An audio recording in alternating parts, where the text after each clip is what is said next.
Yes. Good, huh?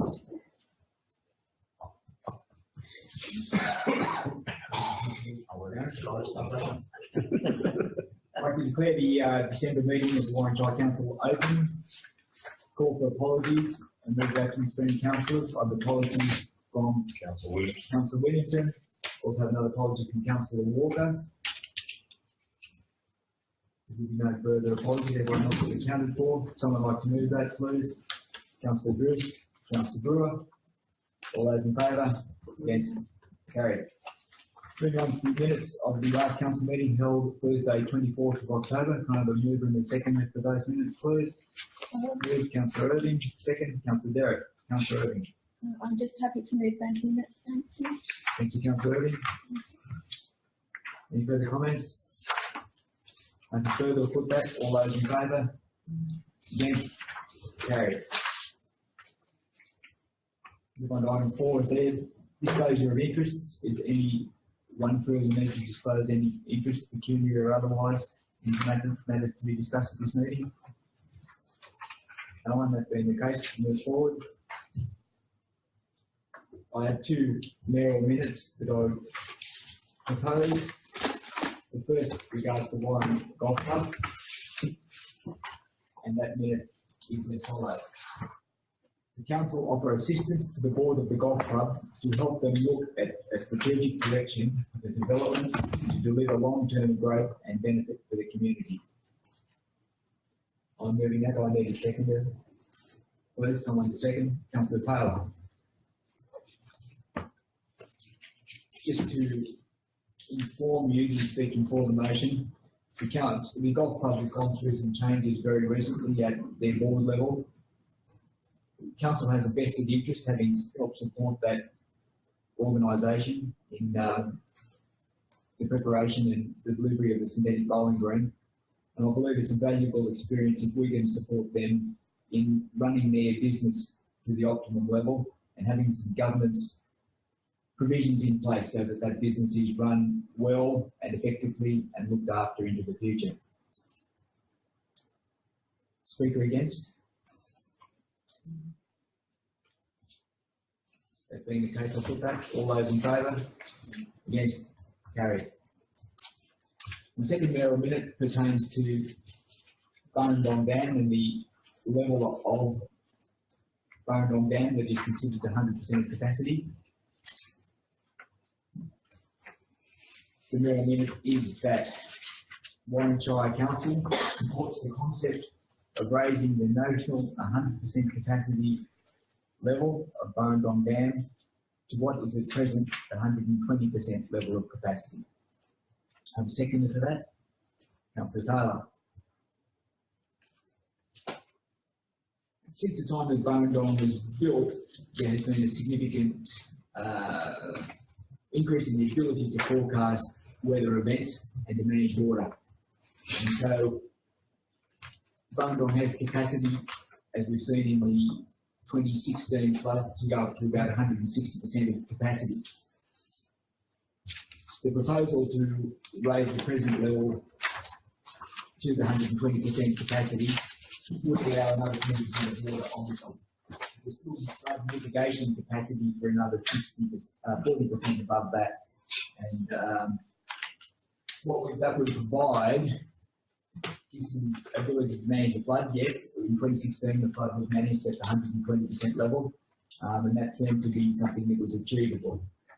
What we're providing terms like this though is another 20% of water, and I can't see that there is any downside to establishing the 100% level of Barndong Dam in the future at the present 120%, in that it'll give increased water reliability for absolutely everyone. Speaker against? That being the case, I put that. All those in favour? Against? Carried. Move on to reports of the committees. The first one of those being the meeting of the Sporting Facilities Committee held on Wednesday, the 23rd of November. For that, Councillor Taylor, second. Councillor Irving. Councillor Taylor. if anyone's got any questions on the morning meeting, you can ask, or the council secretary might elaborate. We did have an extraordinary meeting. I assume that's in the same report. No, we're going to move that separately, Councillor Taylor. Correct. Just the. I'm moving that meeting. If anyone has any questions.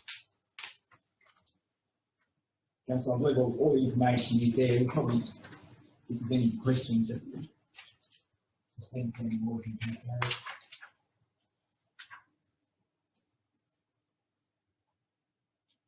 There being no questions, no discussions, I'll put that. All those in favour? Against? Carried. Moving on to the extraordinary meeting, the Sport and Facilities Committee held Wednesday the 20th of November.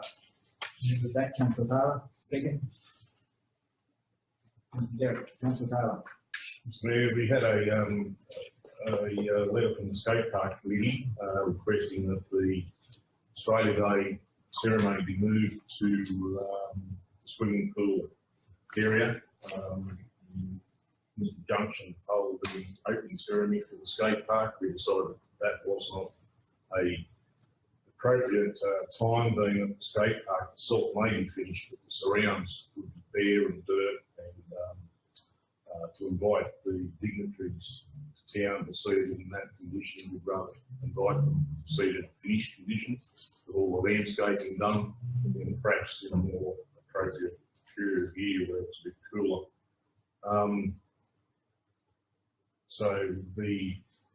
We also decided that on that particular day, Australia Day, would remain over at the Cultural Centre, but to raise money for that particular landscaping, that they run a day similar to last year, the pool, where they had some sort of fun day. I forget, it was a fun day. It was very extremely successful, apparently. So that's the range went down. So again, we also invite the Oasis mob to come and do an exhibition on that day as well. Was that Australia Day, or was that going to be left later on as well? The main thing was the landscaping we felt needed to be done. We didn't want to have bare dirt, and particularly, obviously, going to be extremely hot weather. It would not look a good look for the dignitaries that are coming. That was our reason behind. Thanks, Councillor Taylor. Just to give you an update, Councillor Taylor's mentioned specifically about the skate park. A lot of earthworks have been done down there, and the first concrete pour was actually done this morning, General Manager. So, into progressing, it will take place. It's good to see that area. You can now envisage what's going to happen down there. It's going to be fabulous. Thank you, Councillor Taylor. That being the case, we'll no further comments, questions. With that, all those in favour, against, carried. Moving on to the notes of the Airport Operations Committee. Now, you will note there wasn't a quorum present for that meeting. Councillor Taylor, you have to move that those notes be accepted. Move Councillor Taylor, seconded. Councillor Drews, Councillor Taylor. I'll probably pass on to the General Manager to fill in there. Obviously, I wasn't at that meeting, but there is a notice of motion at the end of the meeting. Mr. Mayor, could I bring that up at this point? Would you like to deal with that now? Can we move that forward? Yeah, and I'll put my hand up for that position if no one else is interested in that position. If anyone else is. Okay, so the first thing, Councillor Taylor, we need a motion to bring forward the notice of motion. Okay. Happy to do that. Second, Councillor Derrick. Councillor Taylor, I believe you just indicated you're happy to stand for that position. Now the reason for that, we're seeking a further councillor so that we can justify a quorum, as Councillor Taylor's been suggesting there. Councillor Taylor is happy to nominate for that position. Is there anyone else who would consider nominating for that position as a position on the Airport Operations Committee? No, that being the case, we can appoint Councillor Taylor to that committee. Thank you, Councillor Taylor, for doing that. So if I can pass to the General Manager to go through. We've adopted that part. We need to go back. We've just moved it to the motion regarding the notes in the Airport Operations Committee. So we need to move that to Councillor Taylor is the committee person. So I'm happy to move that, Councillor Taylor, that you are the appointed extra delegate to the Airports Operations Committee. Seconded, Councillor Beach. No further discussion. With that, all those in favour? Against? Carried.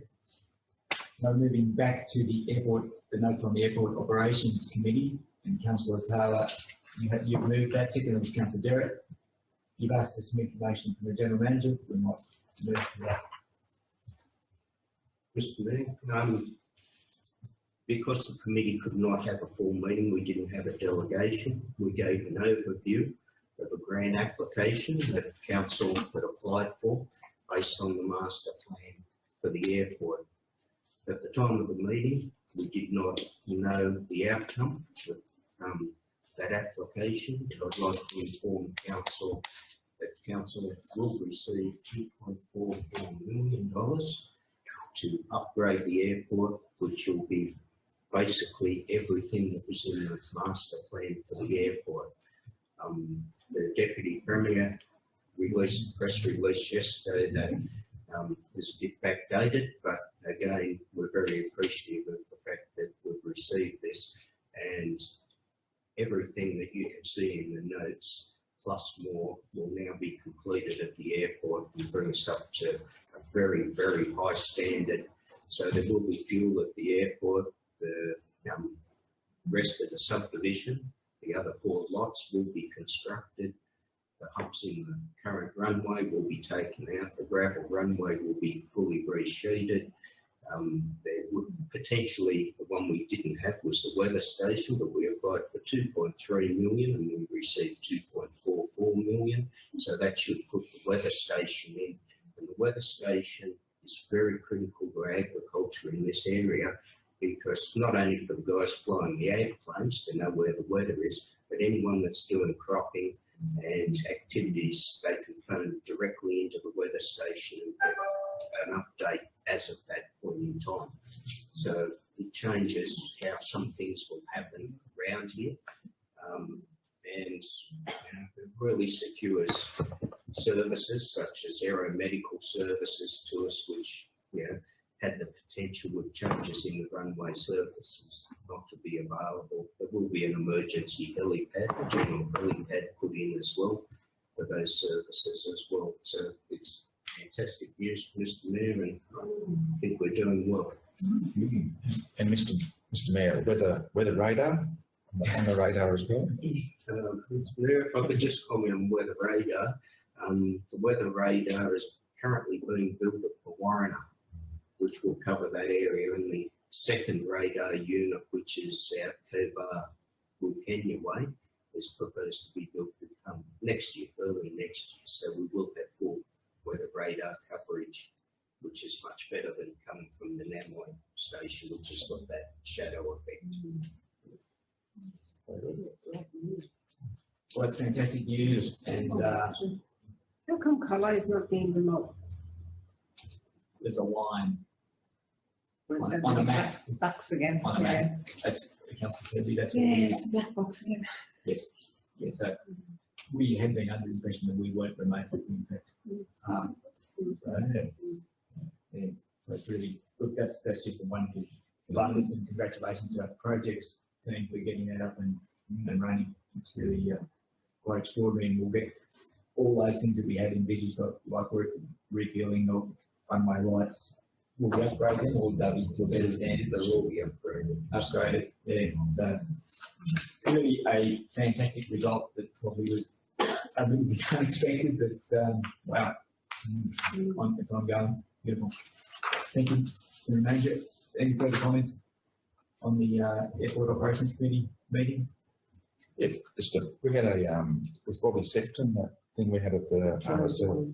One of the things she mentioned was the potential to become a big airline hub. You know, and Deniliquin tried to do that, and it didn't work, but she saw a great potential for something outside the square like that. So, yeah, I think it's potentially realised. Yeah, it is. It's just extraordinary, isn't it? What can be done is, you know, and great credit to the General Manager, the Airport Operations Committee for just focusing on what could be potentially be achieved in an ideal world, and then there's an outcome. You know, it's gratifying. Those plans sort of come in place. Can I just ask a question, Mr Mayor? The electricity and essential energy for the pumps, was that all under with that grant money? The connection with that? Mr Mayor, that's under the last drought funding program, and yeah, we're just waiting on essential energies. They're now holding us up because we can't move water through the system. We're up to 6.5 weeks now, 15-day turnaround.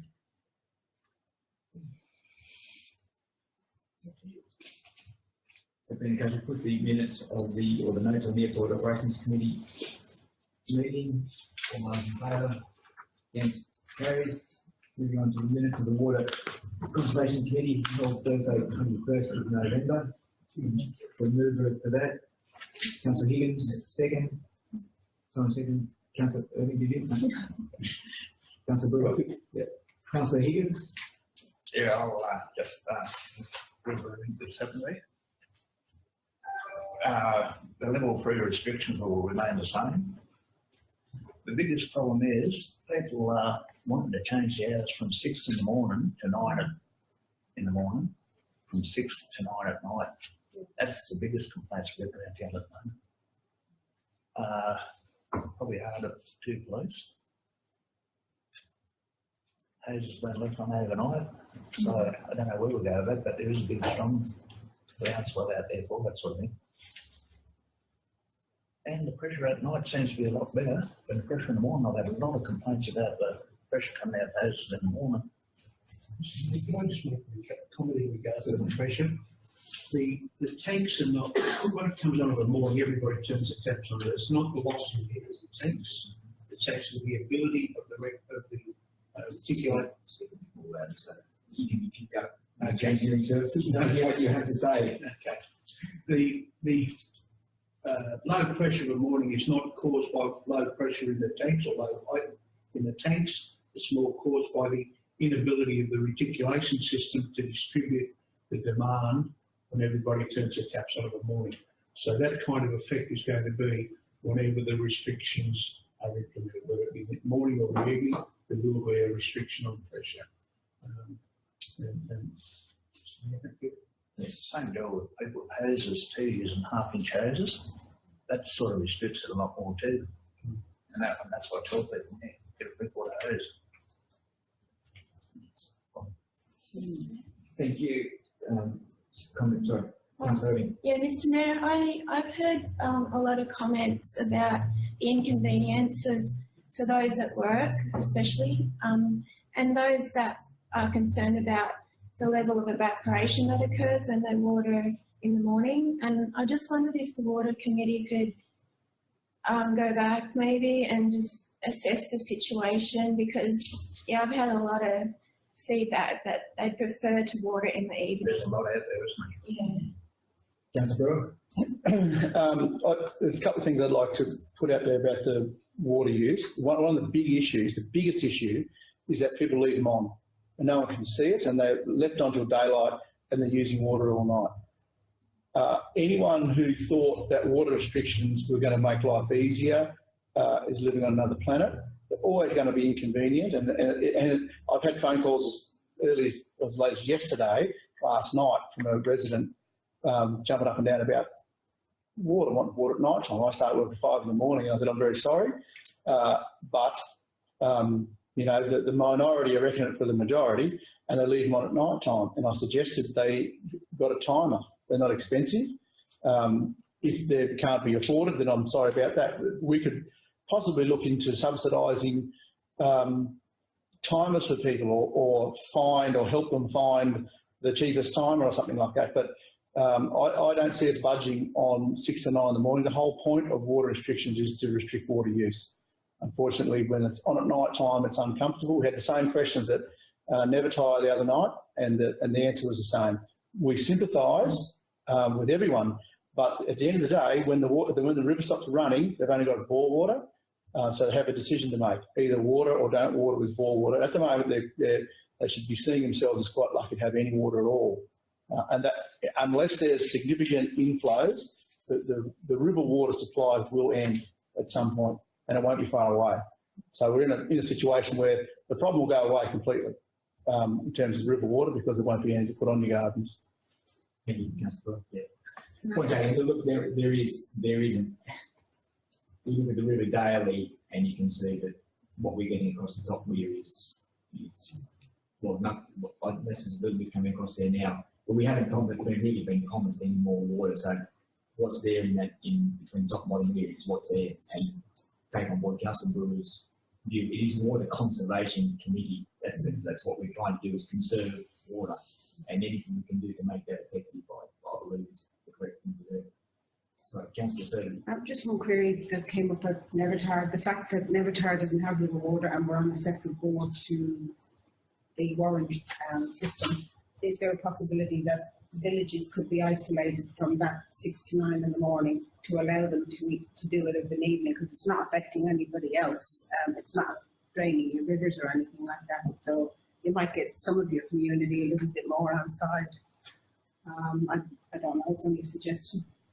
Second, I think that one's to the Water Conservation Committee. They're overarching in this matter. But again, we're talking about in a drought conserving water, no matter where you are. Yeah. So, you know, and as Councillor Brewer was saying, the fact that people believe that the watering in the morning is evaporating because of the heat during the day, whereas in the evening it seems to seep into the ground and it's got a chance to seep before it starts to evaporate. So, Councillor, you have to take that on board when you have your water conservation meeting. You have a separate time frame in which you consider the village. I think the villages and Warren have got to stay the same. Otherwise, we're going to have that's what we did tell them. Councillor, you just take it on board, and then whatever decision you make, we'll come back to council. Thank you. Any further discussion regarding the Water Conservation Committee meeting? That being the case, put that, all those in favour, against, carried. One against. Moving on. Just item 3, number 1. Sorry. Just The meeting on the minutes of the Mannix meeting held Tuesday, 26th of November. Someone can move those, please.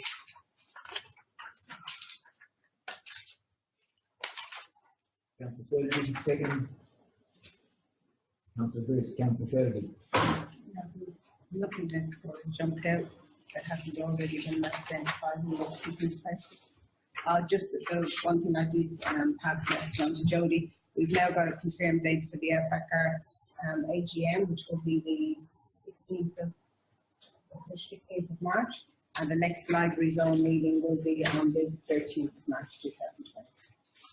So they're confirmed. Is there any questions about item 8 in that? Projects, specific projects that are occurring come under the Mannix. I think it's always important that we just up to date where the projects are. Any questions on that? I think the information's there, but I just call councillors' attention to that so that everyone's on the same page. No questions? In that case, we'll put the Mannix meetings, the minutes of the Mannix meeting of 26th November. All those in favour? Against? Carried. Meeting of the audit committee was last Wednesday. Someone can move that. I'll move that to the chair. Someone have to move that. Second. Just to bring councillors up to date, we had considered 2 audit reports. The first one being our internal audit report. We considered a number of items, the way that the drought tendering process had occurred. The others, Just checking across our drought grant that we received and how we tendered and went through the process on that one. And so at the same time, we also considered the 2 tenders for the showground, the main pavilion and the show pavilion, which council will be set on the tender committee.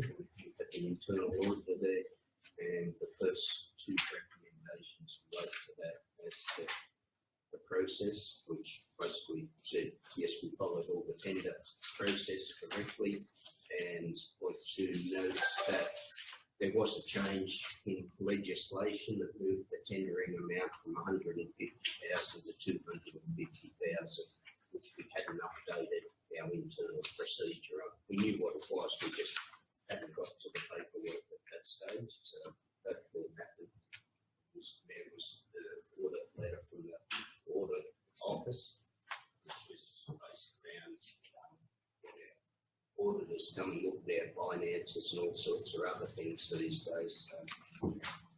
Those issues that are raised there, the committee reviewed those and included those as part of these minutes. So what councillors could understand from in terms of the internal audit, the funding and tendering to be undertaken, there was absolutely significant compliance with all that tendering documentation and the way that the committee went about those decisions. So that was gratifying. And that gives us some confidence that we're doing things the right way. Everything's clear and transparent in terms of the way tenders are let and they're received back again, and how projects are considered. So that was good. On the external audit, yes, there are some things that need tidying up, and that'll go to the various areas of council operations, and I'll be tidied up from there. So we'll see that come back over time. That there'll be an improvement in all those areas. Thank you, General Manager. I've got no further comment. Any questions before we move that?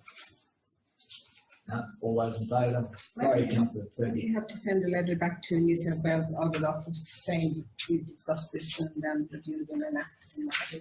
Is there a timeline when that will get back? I think there were various time frames, weren't there, in terms of responding? Or? Yes, the committee asked the report from the February Council as to what's been completed, and we provide a report back to the Auditor General on the issues that have been raised as to what Council's actions or intentions are. Thank you. That being the case, put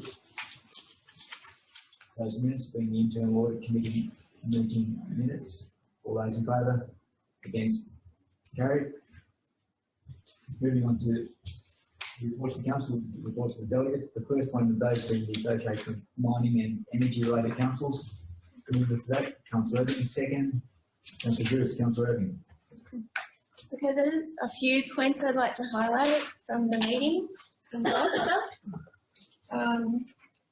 General Manager wasn't able to make it this time, but I was fine without him, so that's good. So the MERC, as it's become known as,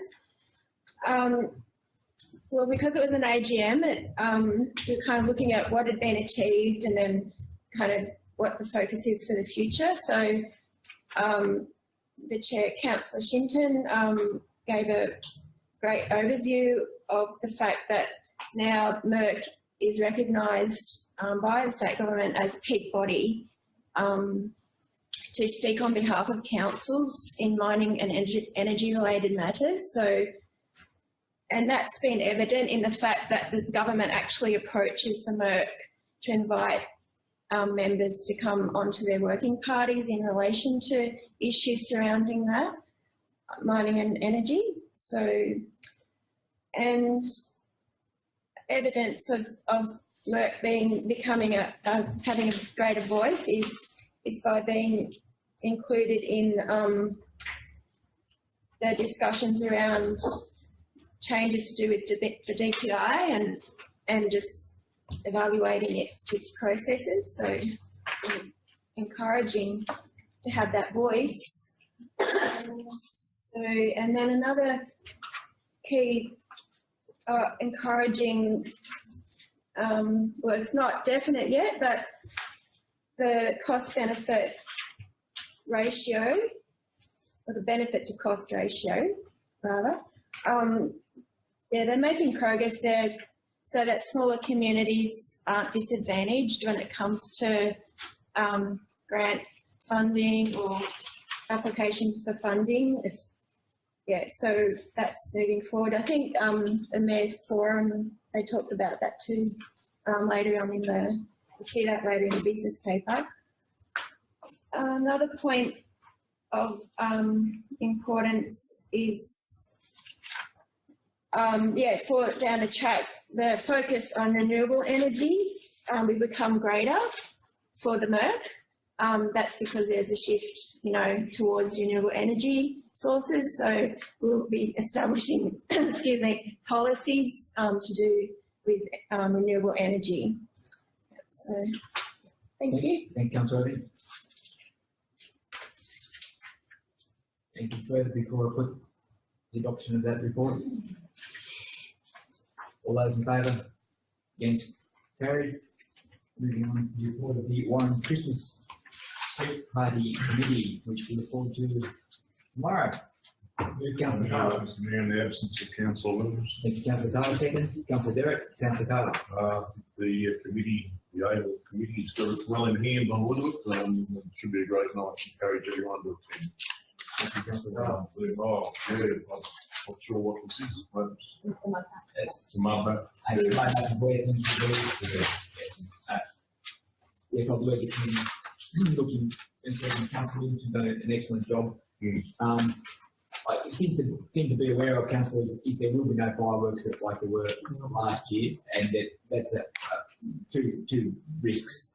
The fire safety risk is one, and the second one is the fact that we're along a highway and we have traffic. What do they call it now?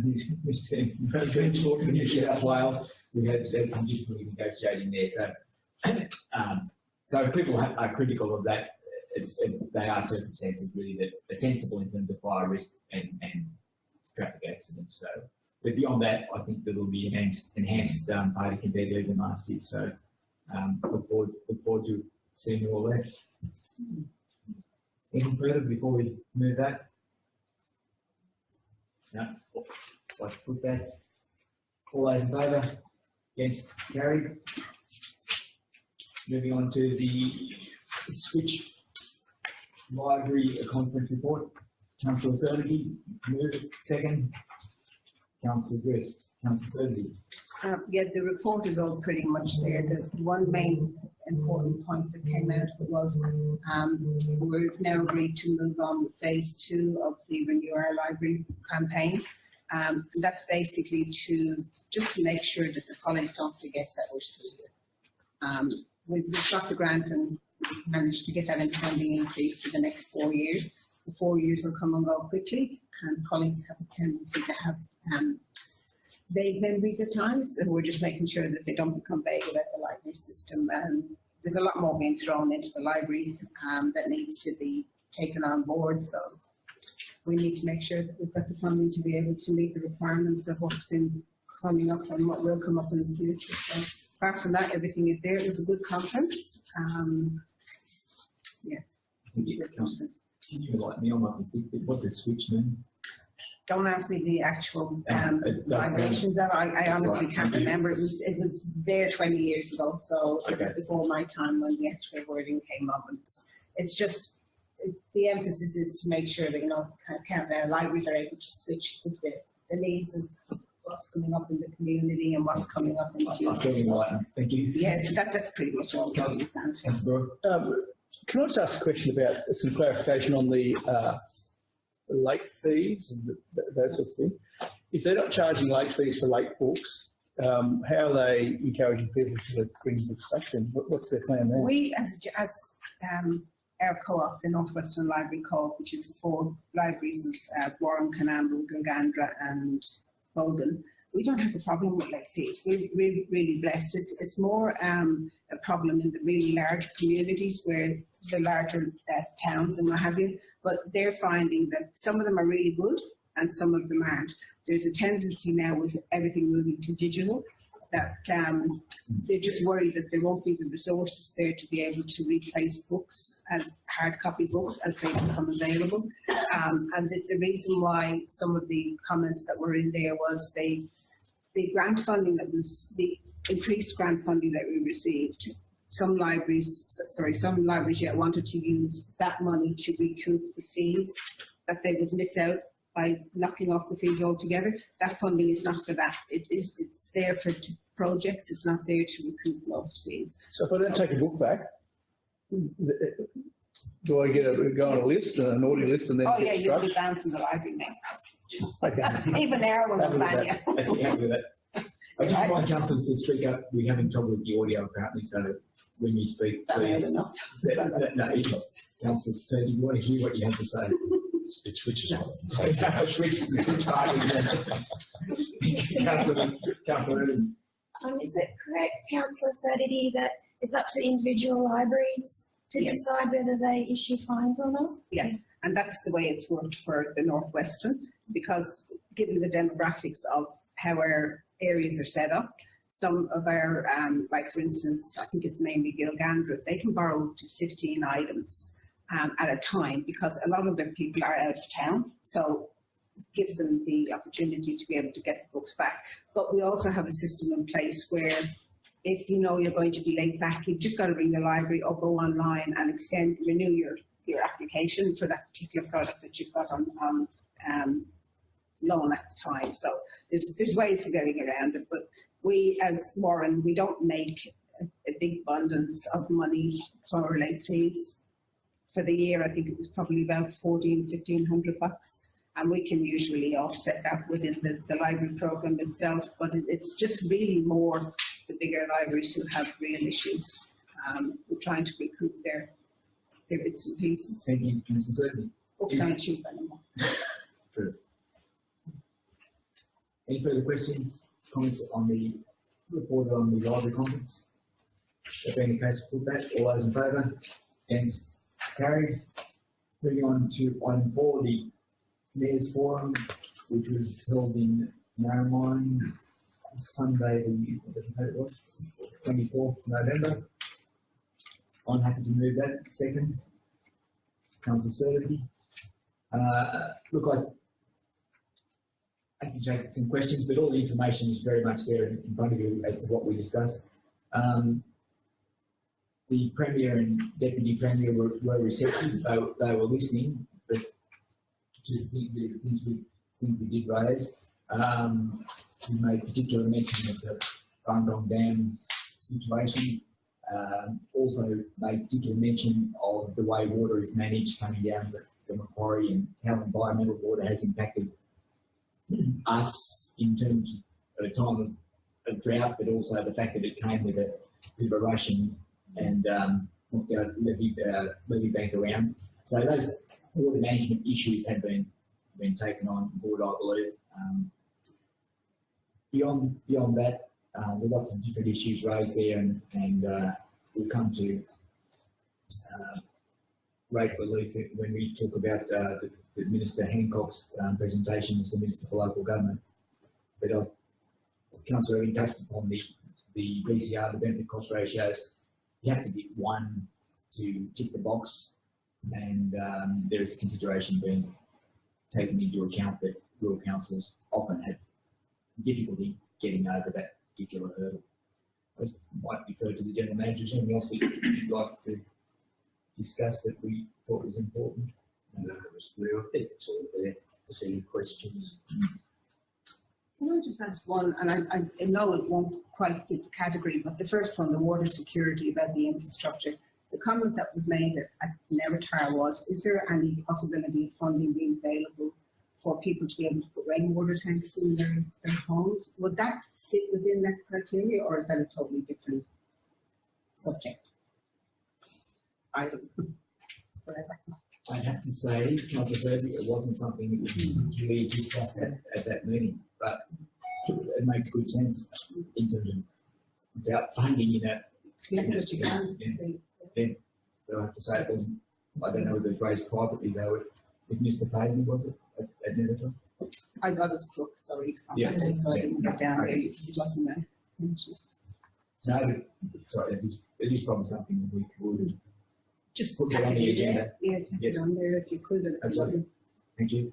Councillor Burgess. Just saying, Mr Mayor, the doctor's situation that's been reviewed, just this morning hearing from the CEO of GRAS that the money that it's costing for fly in, fly out locums, I really think this is a big issue, the medical side for Warren. Agree. And it's an issue that was raised by every council, basically. And what the biggest issue, of course, is that one council has some incentives for a medico to go there, but they're all competing against other councils. So we're always raising the bar about in terms of getting someone, and our colleagues from Carrifool were particularly mindful. They, struggling to find medicos there and saying how difficult it is. And the Cobar guy said, well, we're competing directly against you. General Manager of Cobar. So, it's an ongoing problem. And Scott McLaughlin is speaking at the Joint Organisation of Councils meeting on Monday in Fudgy. And certainly will be General Manager. I'll be raising that issue with him. But prior to that, we might just get a handle on exactly where we are in Warren and make some phone calls and just be exactly sure of what our situation is at present. Councillor Tarver. Mr Mayor, it looks like they've tiptoed around the area of rates relief. Just reading between the lines there's no joy with it. I'll preempt our next report on Mr Hancock's presentation. I certainly raised the various scenarios raised in terms of rate relief by various councils, and I've had some support from other councils saying 2.7 is realistic. So spoke fairly strongly to that view. Mr Hancock took it on board, but then they also backtracked. She wanted to know why that was a reasonable way to go, and I said, well, it gives relief to absolutely everyone. Everyone's suffering in our community, and we had endorsement from all the other councils around us. It's not farm people, it's businesses, it's individuals working for a company whose hours have been cut back. So it's absolutely everyone. So she sort of was taken a bit aback by that, I believe, that it was a really effective way of helping people. We certainly tried to get some traction on that. We'll raise that matter again, ongoing, but the backtracking was, we've done this for farmers, we've done this, local land services levies have been decreased, payroll taxes being looked at, there's all those sort of things, and so they really were a little bit unwilling to take it on board as a real positive, is my view. Is that yours, General? Yes, Mr Mayor, there is no sort of outcome that we were looking for, but again, councils that were there asked for 100% rate relief, down to something more realistic, as the Mayor discussed. So, I think the government's getting pounded from every council, but there's no consistency in how councils are attacking rate relief. And so I think the Minister was sort of taken back a little bit, that you're not asking for the world, you're actually asking for something we can afford. So that discussion might continue, and there was discussion with the Premier and Deputy Premier around rate relief, and again, the Mayor raised the question of around the 2.7, and I think it was taken more favourably than probably what they had heard across the state previously. So we'll see what happens, but we'll keep persisting. Any further questions? This can be an ongoing. Please, if you've got some further questions, ask me outside the meeting as well. This can be an ongoing discussion. And I was very pleased, as an aside, that so many sensible people were able to raise issues with never titles. That the ministers came through, and I think that was valuable as well. No further questions. I'll put that regarding the Mayor's Forum with the Premier and Deputy Premier. No one. All those in favour? Yes. Carried. From the Chair, I'll move the Mayor's Forum regarding Mr. Hancock's presentation. Mr. Hancock's the Minister for Local Government, and you'll see the report there. Can I have a second for that, please? Councillor Derek. Again, all the information's there. I think the outstanding, two outstanding things there, probably the cost of running elections was one, and the second one was the financial burden that will potentially come into place with external audit committees coming in. And we have the opportunity to make a submission sometime closing fairly shortly, isn't it? It's in the council. Today, yeah. So it's closing fairly shortly. So the General Manager spoke fairly strongly regarding that external audit committee cost, and perhaps some better ways of approaching that problem for more rural and remote councils. Is there anything you'd like to add to that? Any questions on Minister Hancock's presentation? That being the case, we'll put that. All those in favour? Against? Carried. There are no policy matters. We move on to reports of the General Manager. The first of those being item 1, the outstanding reports checklist. Kind of a mover for that. Councillor Taylor. Second. Councillor Derek. Councillor Carl. Steve, can I ask where we're up to with the equestrian centre? Obviously, understanding that the earlier quotes were all declined and then it was put out again, from my understanding, but just wondering where we're at. Much further, the General Manager to give you an update on that. Mr. Mayor, we've been seeking quotes for the 2 buildings that we declined as part of the tender, and last week, in consultation with the Shire Committee, we issued an order for the smaller building, which is the show building, to go in. It's slightly over the budget that was set in there, and we'll cover those costs out of the overall project.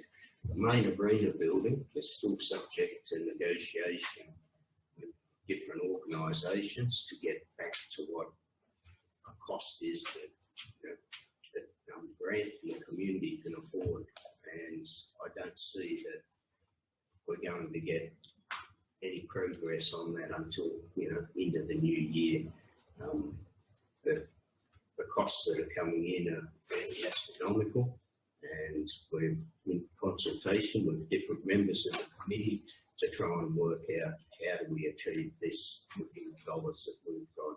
So, I don't see that arena sort of getting, coming back to life until, probably February, March at this stage.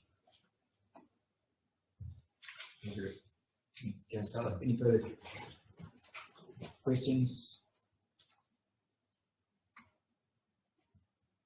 Well, my question is how we could, in terms of swimming pool, is that progressing with a small pool? Mr. Mayor, the swimming pool, all the filtration units are in. We've found lots of different sorts of pipework that we've had to replace, which has probably stopped a lot of the leaks around there. The new chlorination units have been fitted out today. We'll run tests on the filter units, hopefully by the end of this week.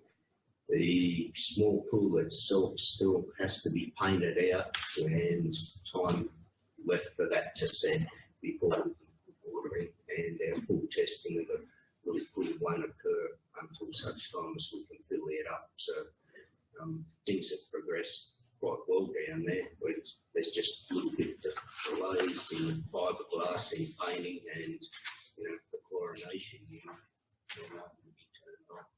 But other than that, there's work occurring to the fences down there. We did reject the pool fence that was going up because the regulations say cannot have more than 100mm gap between the uprights, and they were 110. That wasn't according to what our quotations were, so that new panelling is turning up, and we'll negotiate to purchase a non-compliant panelling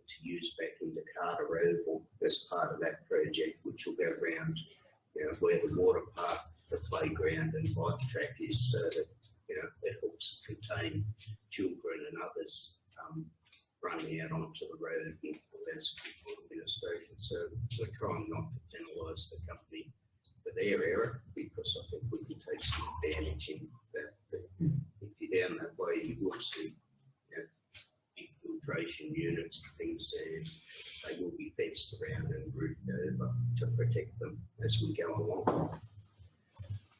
Thank you. Councillor Bruce. Mr Mayor, I'd just like to comment, thank you for coming out to the community meeting at Nevertire on Monday. I think the community out there really appreciate that they're kept informed and included in the whole process of the village plan. So thank you.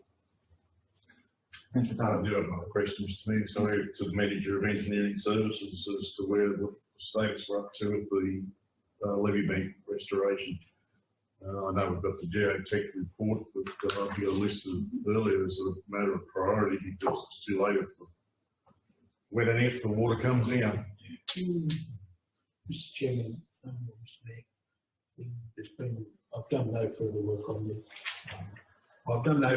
on the levy bank rectification or restoration at this point in time.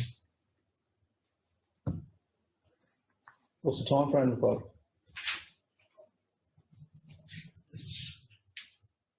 Limit on time, Mr Chairman. I can go out to a consulting committee, which I'm thinking about, because as you can see from my business paper later in the day, there's a lot of issues coming up. So I just don't know where the time's going to come from to do some of these works. I'm going to consult with outside companies with me.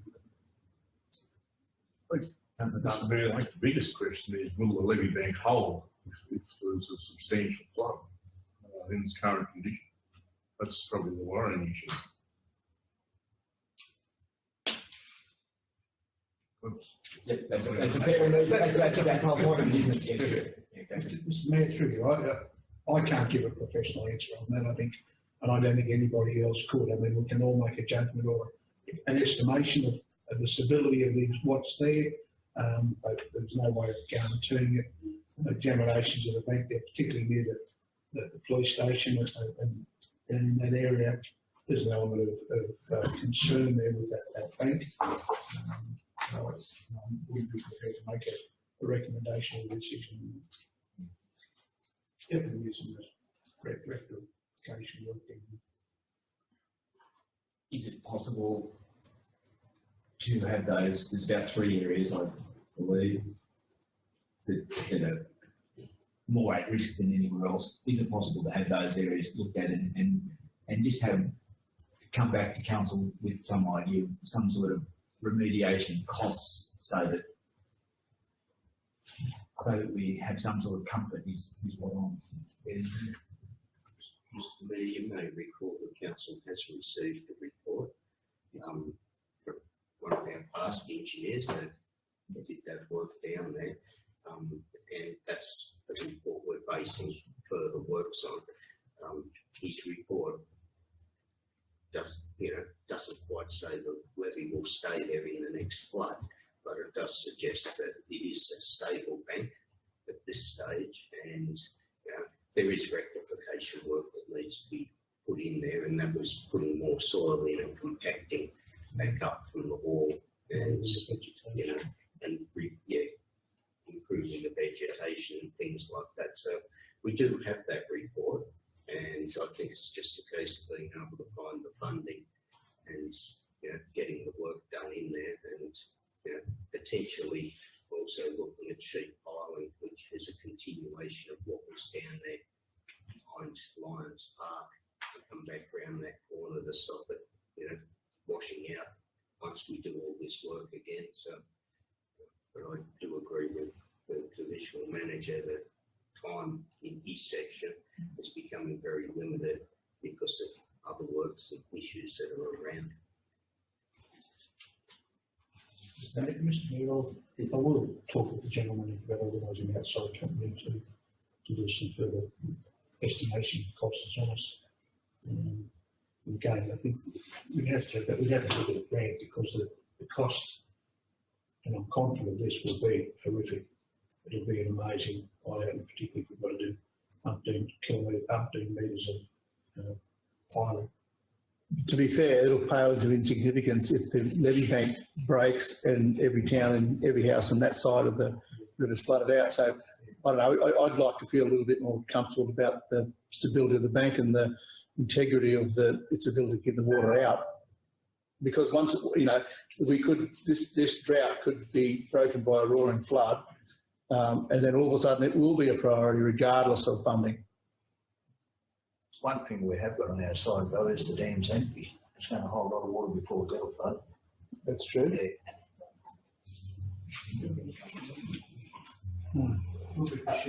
Yeah, I think that's the upshot of this conversation is that we pursue it and get some sort of clarity about where we're going and the costing. So we can take that to government if the funding is as you indicated may well be. Yeah, I mean, if we get to that situation of having a recommendation there, the companies to lodge a tendered price, there'll be a lot of guesstimation in any company, so it's going to be, blow the cost even greater. I think, we've got to look at who we can employ to do work locally and things like that, so we can charge actual costs, not necessarily tendered costs.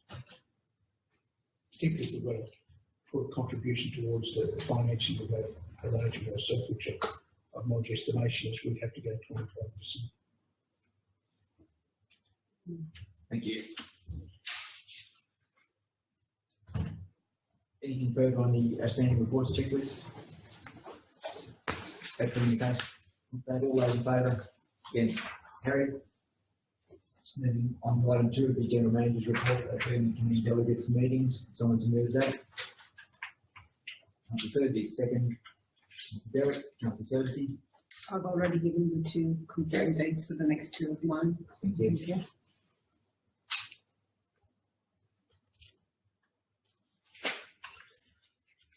Mr. Mayor? Yes, Councillor I can't remember, but do we usually include the interagency committee in this? So we had one on the 20, is it the 21st or the 29th? Mr. Mayor, if councillors have committees, please advise Jamie.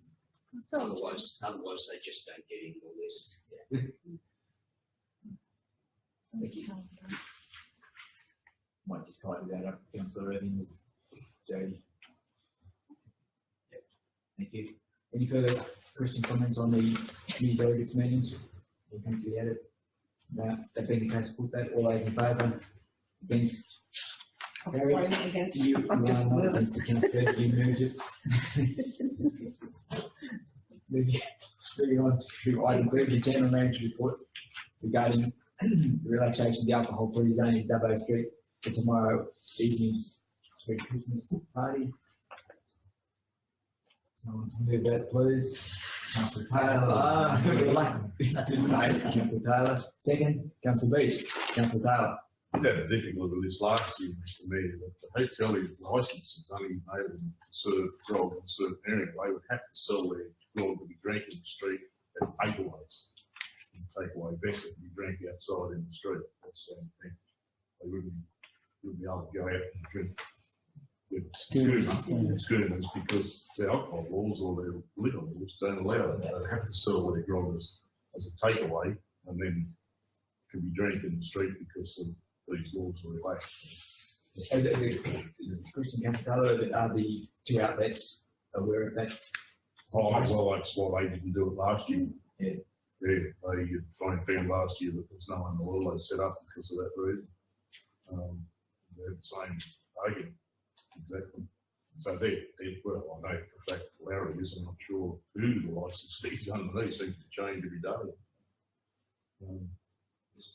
Comment. This is a request from the Street Christmas Party Committee, and I agree with Councillor Taylor. I noted last year that there was no alcohol out on the streets. The pubs are actually policing their doors to stop people coming out. It's not a major issue. to have alcohol out on the streets. Probably something from a public management side is you really don't want people wandering the streets. But, you know, the request has been made, and maybe in the future we don't accept this because, you know, physically the two outlets that can supply have those restrictions on, and you really don't want people bringing yeskies and parking down the street all night either. They can go buy from boys or sort and come up the street and drink it in the street, but I mean, that's taken away from the two venues, so. Yeah.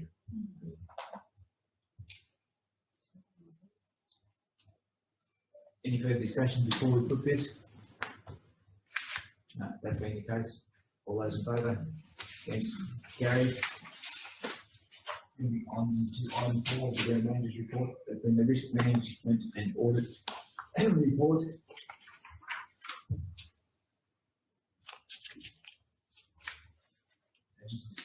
It pertains to the matters I was alluding to earlier. Someone happy to move? Discussion, or whatever you say. If you do want to suspend standing orders, is that what Yeah, you're asking? just a bit more of a Certainly. simpler explanation. Councillor Sturgeon is moved to suspend standing orders. Councillor Parlour, are you seconding that? Put that, all those in favour? Against? Carried. Councillor Sturgeon, do you have some questions? Or? Mainly just an abbreviated version of what's in there, because some of them at 11:30 at night get hard to prepare. It's just not exactly easy to read. It's not easy reading, it's not bedtime. I'll defer to the General Manager who might provide an explanation which you much more Yeah, detail. just a simpler, thank you. Mr. Mayor, I can tell you it's not riveting reading at any time of the day. The documents that are out there, and as I've said in the report, you know, we already have a risk and audit committee, which we've considered the report today. This is formalising the whole of New South Wales local government to come back in to a more formalised audit process. Personally, I believe it's required because, you know, there's lots of issues out there that need to be audited. Not that this council's got any great issues, as you can see from our own internal audit, where we've been open and placed that in front of the public as to what we've got, warts and all. Yeah, other councils do have issues and they regularly occur, and the Office of Local Government has inquiries into councils, and we've had a recent inquiry close to us into a council, you know, and it's really around their risk management and how they've dealt with financial matters and governance matters. And this is pretty common, whether you're in the middle of Sydney or, you know, the back of Bourke. These things occur from time to time. So as part of their process, they've come in and they're suggesting that would apply to what New South Wales Treasury and the New South Wales Procurement Office rules are as to risk and audit, which are very, very strict as to independent auditors. And to achieve that independent audit committee costs a lot of money, because there's a set price for Sydney under that, and it's a legislative amount that you pay these people. And when you come outside of Sydney, then there's also increased costs on top of that. To put it simply, I believe if they're going to introduce this, rural and remote councils need to have one independent member. And it's suggesting that a council this size would have 3 independent members. If we had one independent member with the mayor and the deputy, I believe that would suffice in most council cases, and that the independent chair have the ability to report to the Office of Local Government, because there are some recalcitrant mayors and deputy mayors around that, you know, probably wouldn't take the direction that their audit committees are being given. So, you know, I think there needs to be that level of independence, which reduces the costs, you know, by 2/3 overall. The other major part of it is they're bringing in a new staff position, which is a chief audit executive. Now, it's a mandated role. Currently, the only mandated role on a council is the general manager. You must have a general manager. They're saying they're going to change the act to say you must have a chief audit executive. And that chief audit executive does not report to the general manager. They're free to go through the organisation, do what they like, which is I think they've got to have freedom, but they don't need to necessarily, have sole control over their own destiny. Now, obviously, smaller councils cannot afford the cost if you could get one of these people. I know working in a bigger council, I'm not paid to get a person to do that role. And, and when I say not paid, I'm talking 200,000 for the employee's cost. Council couldn't get it. There is not physically enough people in the state that do these jobs. So the cost goes up. So the suggestion here is that that person be shared, and it is suggested on one of the 400 pages of documents that could occur. And I'd suggest that that's our position, that you share it with other councils, because what you do here, you would do in Shire, you would do in Canamble, and the amount of time they would need here would be 8 days a year, or 12 days a year, whatever it is. And it's not a 35-hour-a-week job 52 weeks of the year. The person would be so bored and it would cost you a fortune. So there's got to be some sensibility in how this is brought in. If you're a Sutherland council, you probably finally got 3 of these people sitting there currently doing the work. I know if you're in Canterbury Bankstown Council or whatever it's called these days, there's half of ICAC sitting in there doing their work. So there's things that need to be looked at sensibly. But at the end of the day, looking at it sensibly, you will still need to put around about $210,000 aside just for internal and external audit expenses. So our external auditors are the guys that come and look at our accounts and other things now, and their costs are going up because they're employed by the New South Wales Auditor General, and we're told what their contract costs are. The internal auditors we currently have are pretty cheap, so it costs us $10,000 to $12,000 a year for that process. Under this, your costs are going to escalate, and you still need external people to come and assist doing the audit. The committee does not do the audit. The committee does exactly what our current committee of the Mayor and the Deputy Mayor and General Manager do, sit there and consider the reports and the outcomes and advise council. So you've still got to have someone on top of that come in and do the reports. So that's summarising an inch of documents sitting on the desk here. Thank you for that. Questions? Or suspend the stand?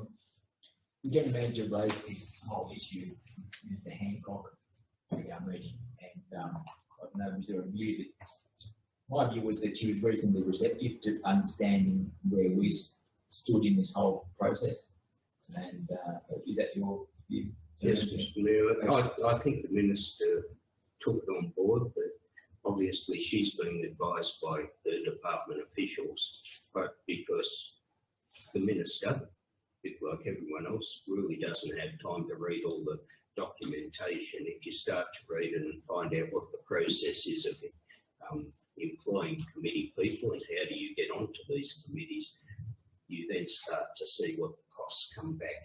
And I think she was understanding that, it may be okay in other places, but as you come further west, the limitations on people and the costs that are going to increase, just aren't reasonable. So, I think if we advise the Minister and the Office of Local Government along the lines of the report, and also talk to our neighbouring councils as to what needs to happen in the next couple of years, we might be able to manage it, but it's still very costly. So what's the life cycle of a discussion paper? It goes out for discussion and comment, and they will consider whatever comes in.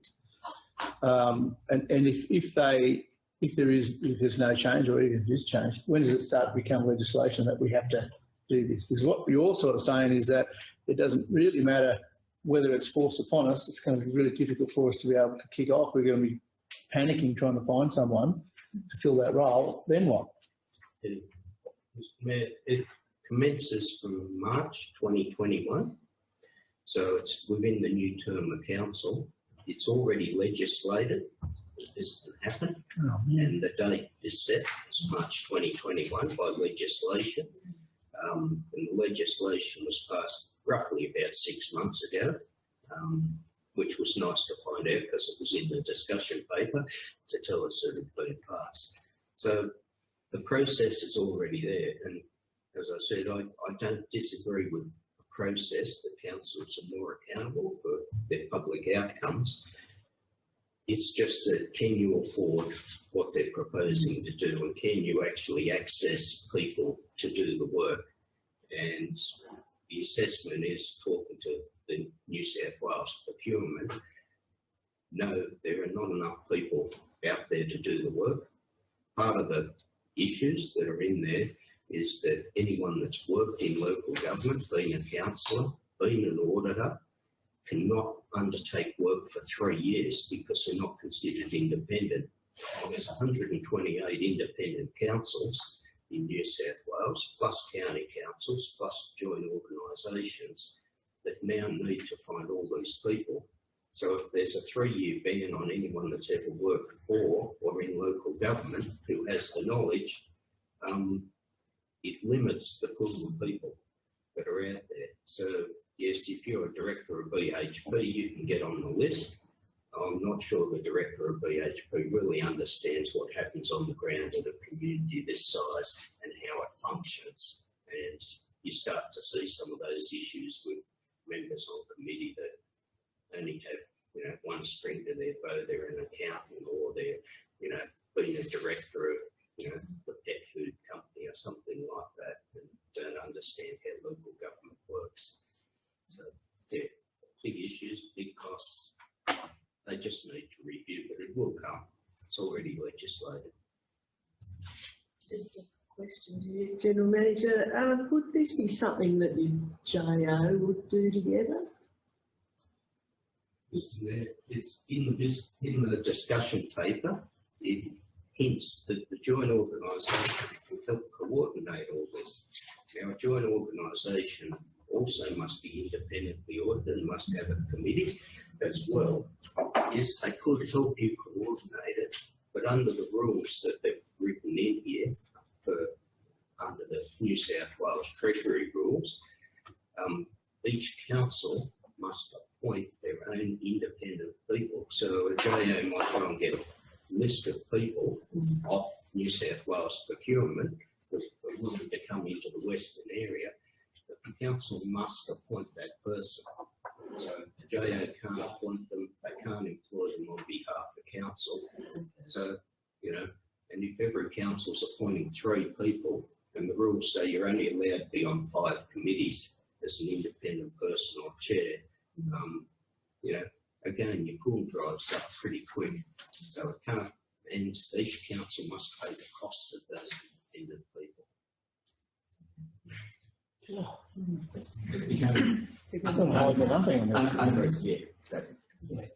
I'm happy for you to read the document.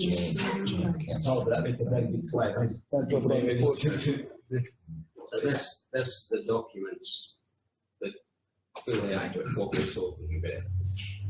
Because it's not the draft paper which you've got the summary paper, it's also all the other documents that are referred to which we read. That's the right thing standard. So at what point can we start to engage someone? We're going to need to do that soon. You can't wait till March 2021 and then start looking, but we're going to have to look at someone before that? And how long do you have afterwards before you? I think we're just this. Mr. Mayor, if I can answer the question, currently we cannot engage anyone under the New South Wales procurement system because the Office of Local Government has not negotiated an agreement with New South Wales Procurement up to the time that I rang them to have people with local government experience included on the list.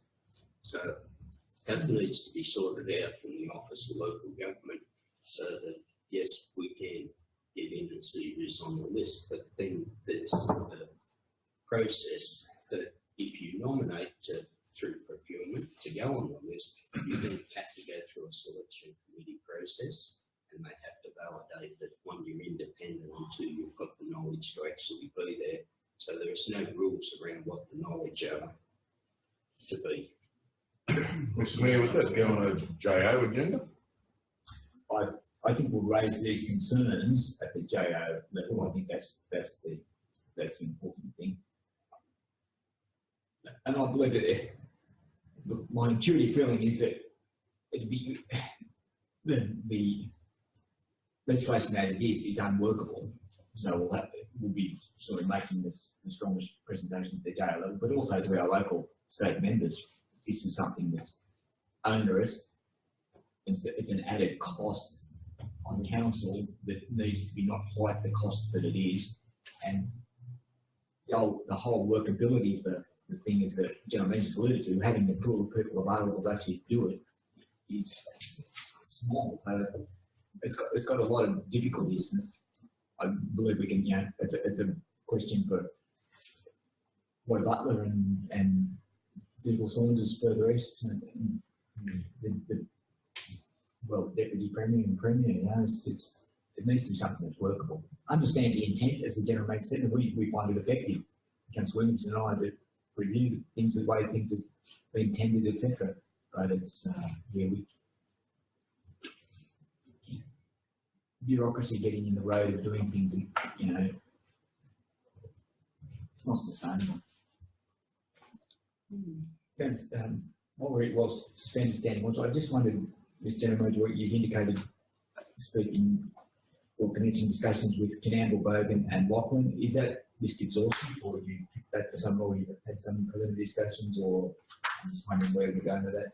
Mr. Mayor, I think there's councils, and you'll see in the report that says that we need to identify similar councils. So the chief audit executive, if we were going to share that person, you need to share it with councils of similar size and similar attitude and community background, because then what happens is that person would develop one structure for the audit process, and that would cross similar size councils.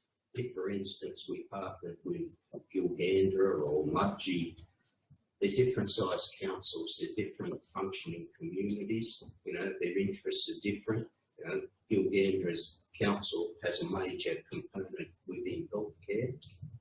The rest of us don't, so a lot of their reviews would be in that area. So you start to increase your costs if you can partner with similar size councils or similar attitudes. I think it will reduce our costs and the amount of time the chief audit executive would be there. And same with the committee. If the committee people sort of track across similar councils, then it might be more efficient. That's why I've picked them. Explain it. Okay, thank you. Any further discussion before we just move back to reinstate standing orders? No. That being the case, I'll ask Councillor Certainty and Councillor Taylor if we could reinstate standing orders. Happy to move that. Okay. Second, Councillor Taylor. Put that. All those in favour? Against? And we might move back to the recommendation. Councillor Certainty, you happy to move the recommendation? Having heard all that, Councillor Taylor, have the second. Any further discussion? That being the case, we put that. All those in favour? Against? Carried. Thank you for that. Moving on to the item 5 of the General Manager report, regional water line from Bundong Dam to Cobar. On this one, I would be happy to suspend standing orders. Someone with presentation, you want to wish to do the presentation session. And that presentation, yeah, let's go in the morning to come back So suspend standing orders for different purposes, councillors, Suspend council at this point. entirely. I've got it incorrect. We're suspending council at this time. You move it and a second to that, yes? Councillor Certainty, Councillor Bruce. Put that. All those in favour? Against? Carried. One. We need to resume the meeting. Councillor Certainty's moving that. Councillor Bruce second. All those put that. All those in favour? Against? Carried. We want to, I believe, item 5 of the general manager's report. Is that where we're up to? Water. Now, this is, I find this a bit different one. I'm going to move to suspend standing orders. So I have a second to that, so we can have some discussion on that, please. Thank you, Councillor Beck, second. This is okay, it's a proposal. Initially, there was a proposal from, or ongoing work from Dubbo Regional Council regarding piping water from Burrendong Dam going west. We picked up on that concept that have basically said it makes more sense to go the other way. The end point being Cobar and Chicken Mine and Whipple at Ningen and losses across the Albert Bridge Channel and then coming back to Warren. So I might just defer to the general manager in that sense, but that's our suggestion is it perhaps comes the other way. There are a lot of implications. There's a lot of stuff to work through in this whole thing and how it affects our water supply, what security river water is, how it affects people downstream of us. We have to be mindful of everyone downstream. The positives are it will minimise losses. You know, there's between Albert Bridge Channel loses about 30% as it goes across. There's another 21% lost in Ningen Whipple. Our proposal would be that water is piped, but it doesn't. So it goes out of the Albert Bridge Channel, but it also doesn't enter the Ningen Whipple, and it's therefore a significant amount of water saved. The things that have to be addressed is how's the Albert Bridge Channel operate? If that is the case, this is a high security town water, that becomes a separate irrigation type scheme, for want of a better term. How does it affect people downstream of us? Well, as it is now, but does it have a different effect? How does it affect our water in terms of parks and gardens, ovals, etc.? You're putting more expensive water onto an oval. I must prefer the general manager, he's much more across this than I. Water. Surely. Put it simply, Dubbo Regional Council has received some grant funding now, as of last week, to undertake the project or review the project. The project submission to Minister Pavey was that they build a water line from Wellington, not necessarily the dam, but from Wellington through to Cobar, so the Ningen to pick up the Cobar line. As part of my assessment of this, and admittedly Wellington needs water and so does Dubbo. So if you're starting from the east and you're using two critical councils that are at the west that are going to run out of usable water because the river's drying up, I would have thought you started from the west and worked east. And the reason for that thinking is, even today, we can provide water to Ningen and to Cobar. So it goes down the Albert Bridge Channel, it's going down there now. So if you're building a pipeline, 99 years out of 100, we can provide water from the top weir, put it in a high level reservoir, and under gravity, that will go out to Ningen. And the procedure should be not to dump it into the water ski lake. It should be to put in another high level reservoir out there of sufficient capacity to do Ningen and Cobar town supplies for the mandatory 3 days holding capacity that you should have. So 99 years out of 100 we can do that. As part of looking at the river system, they're going to upgrade the Gingin regulator, put that back in. So if if we run out of water, as we're predicted now, and the regulator's back in, then they'll be holding water at the regulator because that's logic, you slowly move back up. So if you put a smaller reservoir there, pumped up, then that water can go back to Tranny from there because it's a short distance, shorter than coming from the highway back into Warren, as was proposed. And again, you can gravity feed from Dingy through here and out to the Kerbar line. So you can put solar pumps and things on to make it work. If Wellington and Dubbo need water, build the water line there. So it's in really a two-phase. So you build from Warren to Ningen and from Wellington to Dubbo. In between, you could put in at the later stage, as long as the line at Wellington has sufficient capacity to then allow the water to flow through here. The next step in all this, as the water moves up from Ningen, you would put in another reservoir at the South Dubbo Weir, which is the cut-off point for all water in this drought. No water will go past that weir very soon. So if that's the case, we'll lift the water at that point, and again, it can gravity feed through because we're all higher than Ningen, believe it or not. So we've got about 8 metres fall between us and Ningen. So the water will naturally gravity feed, but you can put solar pumps and pump it through. So that's my proposal to you. I believe we should be going from west to east because 99 years out of 100, we can always provide water. The Albert Priest Channel becomes a water scheme for irrigators and they join together, as other people have around here and built their own scheme. They might line the Albert Priest Channel, they might pipe it, whatever the scheme requires, but it takes water away. One of my concerns about the way the proposal as written up by Dubbo, and to be honest, they didn't have a lot of time to consider how this works, so it's all very draft at this stage, is that we rely on high security water for firefighting and general irrigation. It's not for domestic use. So when we run out of water, which will happen soon, we've got bore water, and that's our domestic use water. So if you have this pipeline, does it change what our requirement is for high security water? And does that mean that we can only get water out of the pipeline for irrigation?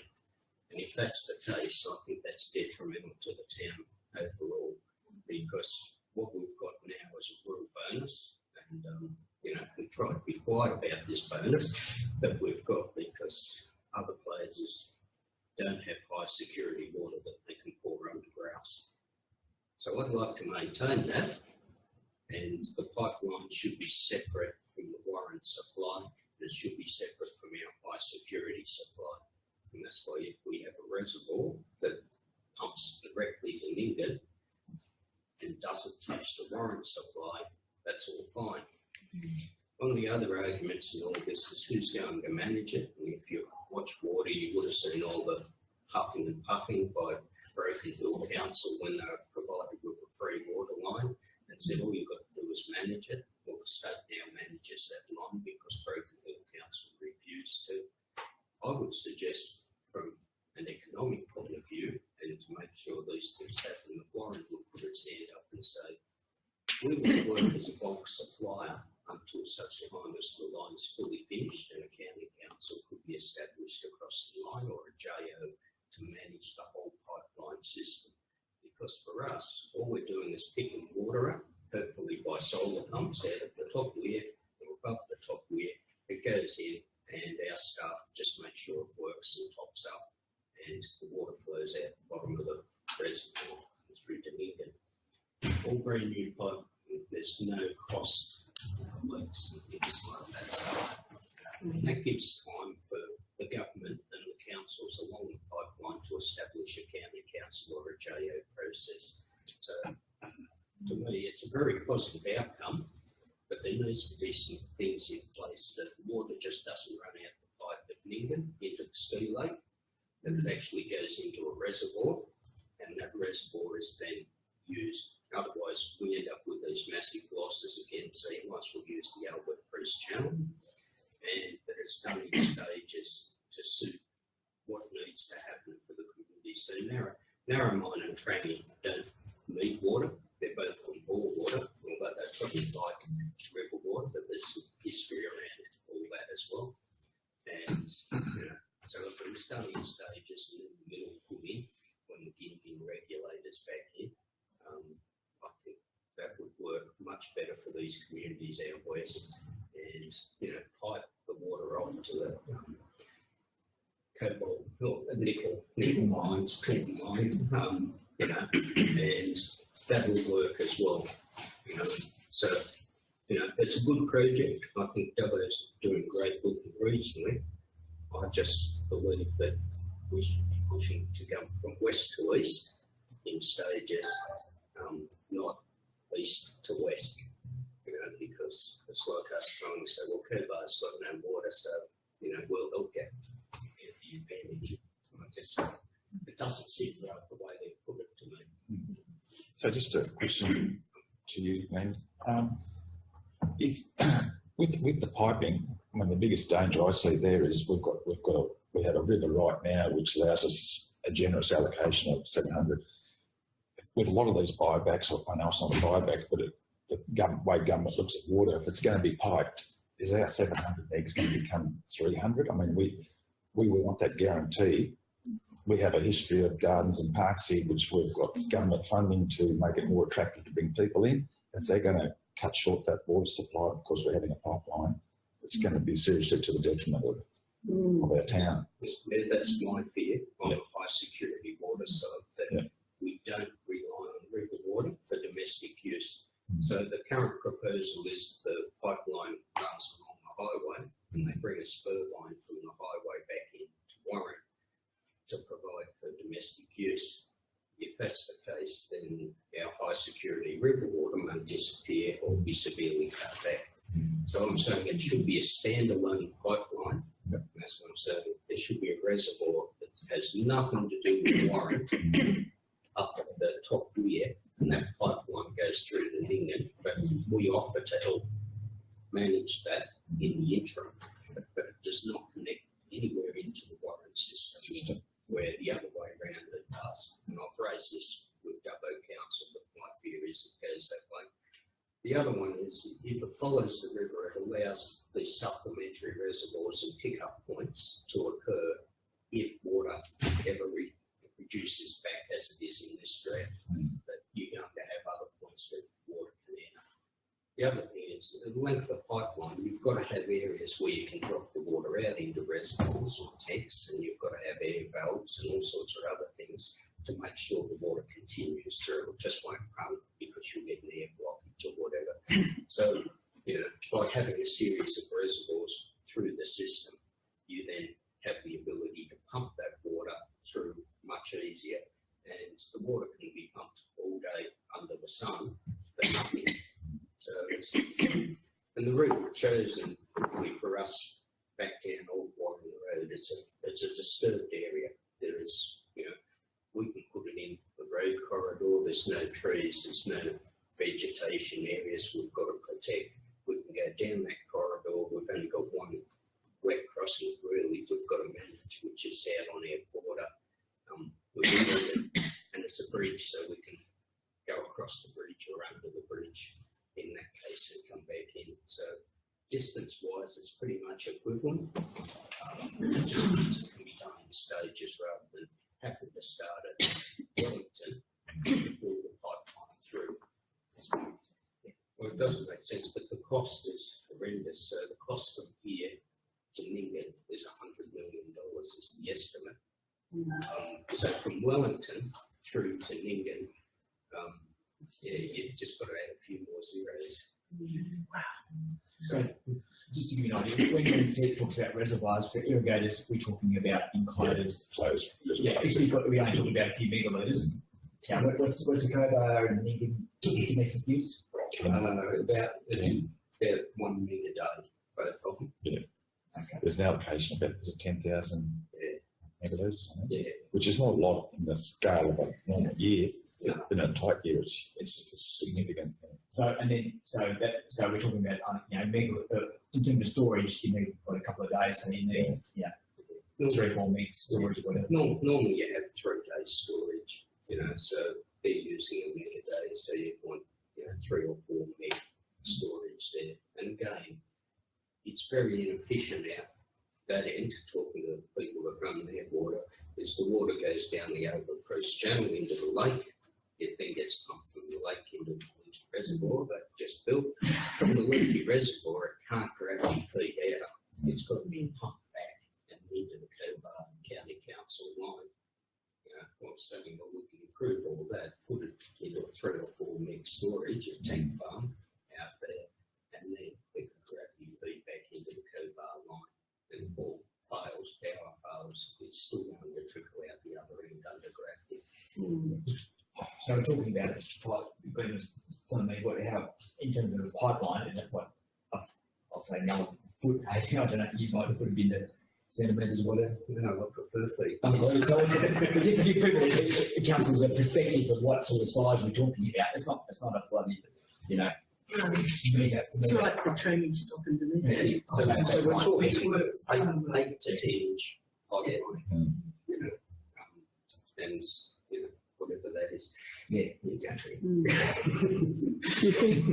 you think that Nyngan, that ski park, I see that being a bit of a thorn in the side as well, they believe they have an entitlement to keep that full. We've seen in the past they've been given water to do that for the purposes of recreation and tourist attraction, those sorts of things. Yeah. I can see that being an issue going forward. If they can't take water out of that pipeline and the Albert Priest Channel is not used for that purpose, that'll be a hurdle.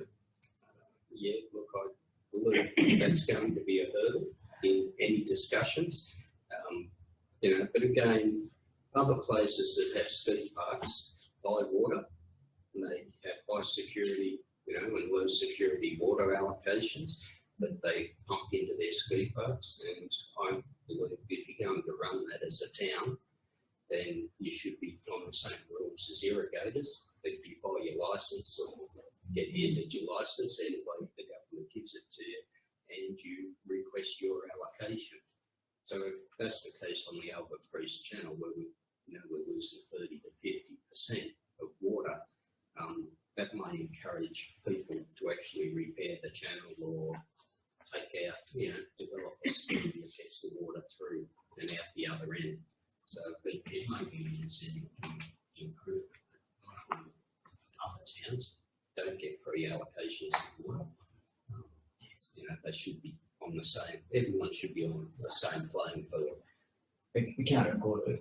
Andrew's Albert Priest Channel in the 1940s when it was built was just to secure Nyngan's water supply. It wasn't to supply a ski. And it is a terrible way to transmit water. Yeah, well, at the time, that was the way to do it. And so what we're saying is there's better ways of doing it. And if you're trying to be efficient, you're not dumping it into an open, shallow Drain. Yeah. So They've already secured that $8 million for a ground, not artificial, a ground reservoir that leaks like a sieve. So, 100 million. So I think, in a conceptual sense, Nyngan are visitors to the Macquarie River. I think that needs to be underscored to them. That reservoir should, in my mind, when the flood down the Bogan, pump like all hell then. And that's what that should be for. But anyway, that's my view. Just a question to clarify, Mr. Mayor. So the water is just for domestic purposes, not, like this perception out there with the Cobar mine. It's just it's actually, I feel like, according to people who've been to Cobar lately, they say Cobar doesn't seem like a town that's actually being affected negatively by the drought because of the mine still thriving. So just, don't want to cause any more misperceptions in the community about the water going to the Cobar mine. The water that's proposed is for domestic and business industry use. So Cobar County Council runs a water supply and they supply it to anyone that buys water. So the mines buy water off the county council and it would still supply, but again, it's about 1 meg a day, their total use, and Cobar seems to be extremely efficient at water saving at the moment. They're doing well. You can see where it's impacting out there, but they're doing well. So yeah, it is for all uses, business, industrial, mining, but the water's just got to get there. So to put it in perspective, Councillor Irving, I think there's about 18,000 megs that it goes one way or another to the Tripping mine at Palmadale, Girolamo section. Their requirement is only 1 meg a day, but there's 18,000 megs used to get 365 megs, if you said a meg a day.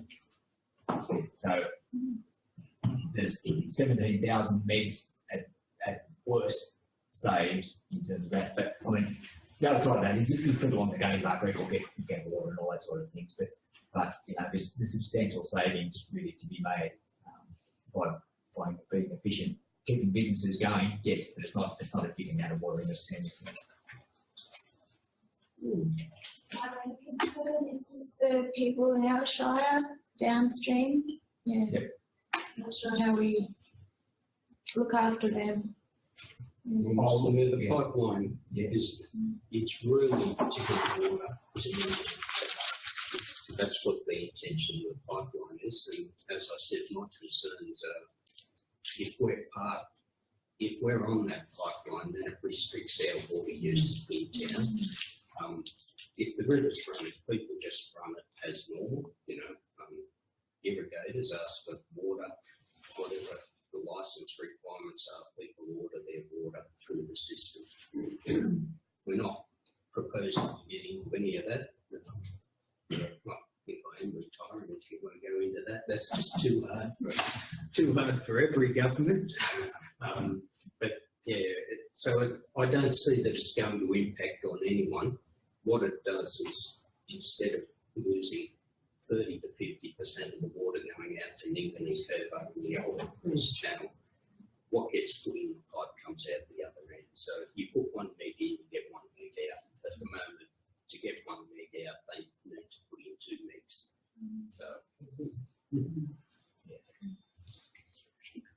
So they might get more water. Yeah, that's right. Potentially it lasts longer. Not so much of a drain. Okay, we still have standing orders suspended. We happy with that discussion and move back into council meeting and then. Okay, I'm moving then that we reinstate standing orders. Kind of seconder who was Mark Breach. Councillor Breach, happy to second that we move back into standing orders. Yep. Right. All those in favour? Against? No. Now, consideration of item 5, having had some discussion, is there someone happy to move that recommendation? Yep. Councillor Breach, secondly Councillor Bruce. Councillor Breach? Yeah, no, I'm happy with the explanation. Good. Any speakers against? That being the case, all those in favour? Against? Carried. Moving on, item 6 is the General Manager's report, the voucher community program regarding the second round of funding. Someone to move that recommendation, Councillor Bruce. Second, Councillor Derrick. Councillor Bruce. Yeah, just happy to put the recommendation that we have that workshop on the 11th. So that would be next Wednesday, Councillor Bruce. Happy with that? Yes. Can I just mark down? Okay. Councillor Sturgis, we'll circulate the time for that. Jodie, we'll circulate a time for that, or do you have it? Is it time? No, That's one. I sent an email. Okay, right, thank you. That's 4 o'clock on next Wednesday. Please put your thinking hats on prior to that meeting, so you can come up with some worthwhile projects, just fit the criteria. Construction starts. Disregard engineering services. Any further discussion? Put that, all those in favour? Against? Carried. Moving on to the reports of the Manager of Finance Administration, item 1 is reconciliation certificate. And whether someone's happy to move both those items together, item 1 and 2, is report of the Manager of Finance Administration. Happy to move both those, Councillor Irving? Yes. Yes. Seconder, Councillor Sturgeon, Councillor Irving. I'm happy to move the recommendation. Yeah, I know.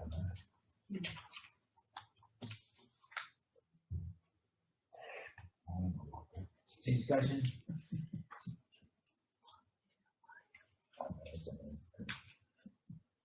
Happy to put that, all those in favour? Against? Carried. Moving on to reports of the Division Manager of Engineering Services. And in that item 1, regarding the basic recovery program. Someone have to move that? Councillor Brewer. Second. Councillor Beach, Councillor Brewer. I think we've discussed probably enough the Eldra Road and those types of things. So whilst this doesn't necessarily commit that funding right here and now, we'll need to have a look at down the track the allocation of work and monies further for those. So this one's really about the reseals of those two sections in particular, without and acknowledging that there's some surplus money. It'll move the surplus up from the $179,000 that was detailed down the line. Yep, thank you. Any further discussion before we put that?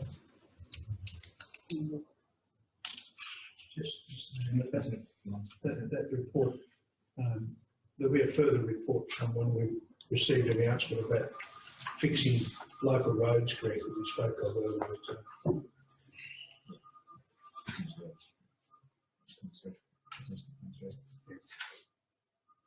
Any further discussion before we put that?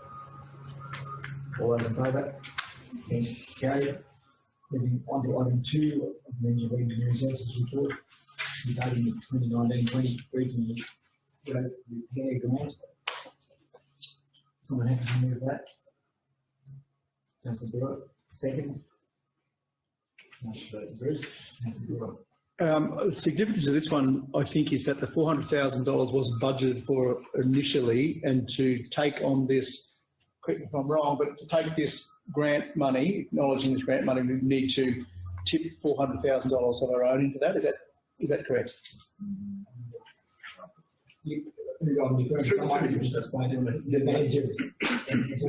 It's traditional that a lot of councils throughout, or most of the councils throughout the state, if they get a repair grant of $400,000 from the Transport for New South Wales, they take the other requirement, the matching component, in our case it's $400,000, from the other block grant, which relates to regional roads, and use it from the grant. So they're not flogging local money, right? They're actually utilising overall grant money.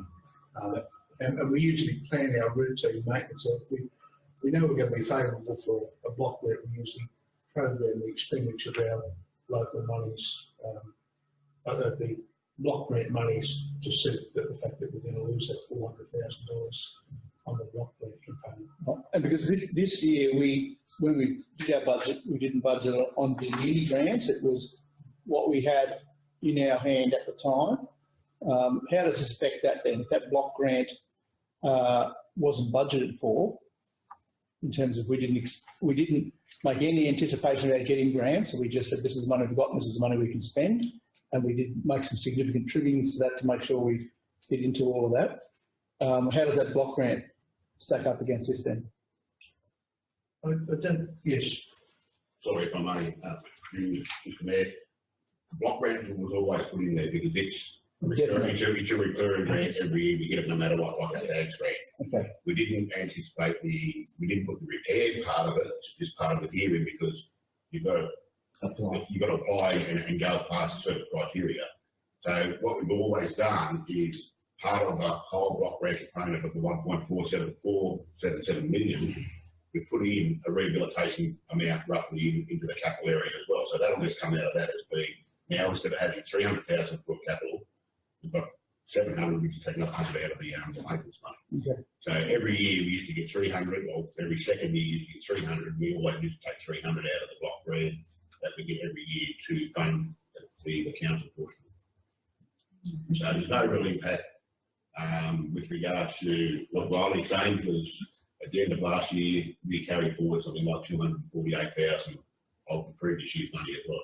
So if anything, we've got an additional $400,000 to spend on the Brenda Road, which is a good thing. So the concept is that we're using grant funding that we've received in the block grant funding to match grant funding. So there's no net cost to the council. But it would also appear that that $400,000 is spent, is that right, on 17 culverts? Because that was not the original scope. No, not Mr Mayor, that the previous year we had 330,000 and 330,660, right? And that's where the money came from for the 17 culverts. So those culverts were constructed in 1819, not 1920. Right, okay. Whatever year they were. Could I also highlight, Mr Mayor, that the recent meeting with Transport for New South Wales, they've stressed that they will be monitoring regional roads. The whole concept of regional roads is going to change. And I'm of the opinion that the repair grant component will disappear, and the Traffic for New South Wales will be becoming a much more controlling factor for regional roads, or that those components, whether they remain as being our total level of responsibility or just an issue to Transport for New South Wales, or just we retain them and they just make better contributions. It has been stressed that at a meeting I stressed it very strongly, as did a number of other councils. We have 360 kilometres of regional roads. We get a lousy $400,000 for repair grant. And I'll use Gilgandra because they've got 61 kilometres of regional roads, so they get 400,000 as well. So there's a number of other councils. We can imagine councils like Lachlan and Mayfield, because they've got well over 1,000 kilometres of regional roads, and they still only get $400,000. So it's, the whole concept is wrong. The Traffic for New South Wales is wearing that, but they expect us to have the money spent by the end of May. All the certificates have to be in by the end of June to show total expenditure. Can I suggest then that you shoot them up at 70 k's up the Quambine Road for a look first of all? That'd probably give you a bit more funding. It's a shocking road. The submission, the awards are made on merit. That's why it should draw extra funding. I think. Thank you, Councillor. Any further questions on that written repair grant? Okay, Councillor, we'll take all those in favour. Carried. Moving on to item 3, the replacement bridge over the Motherguy Creek at Wombobby Road, Oxley Highway intersection. Mr Mayor, I'll just point out a minor error there. If you come in the first dot point, small lane site survey, the small lane shouldn't be there, it should be just site survey. Okay. Site survey.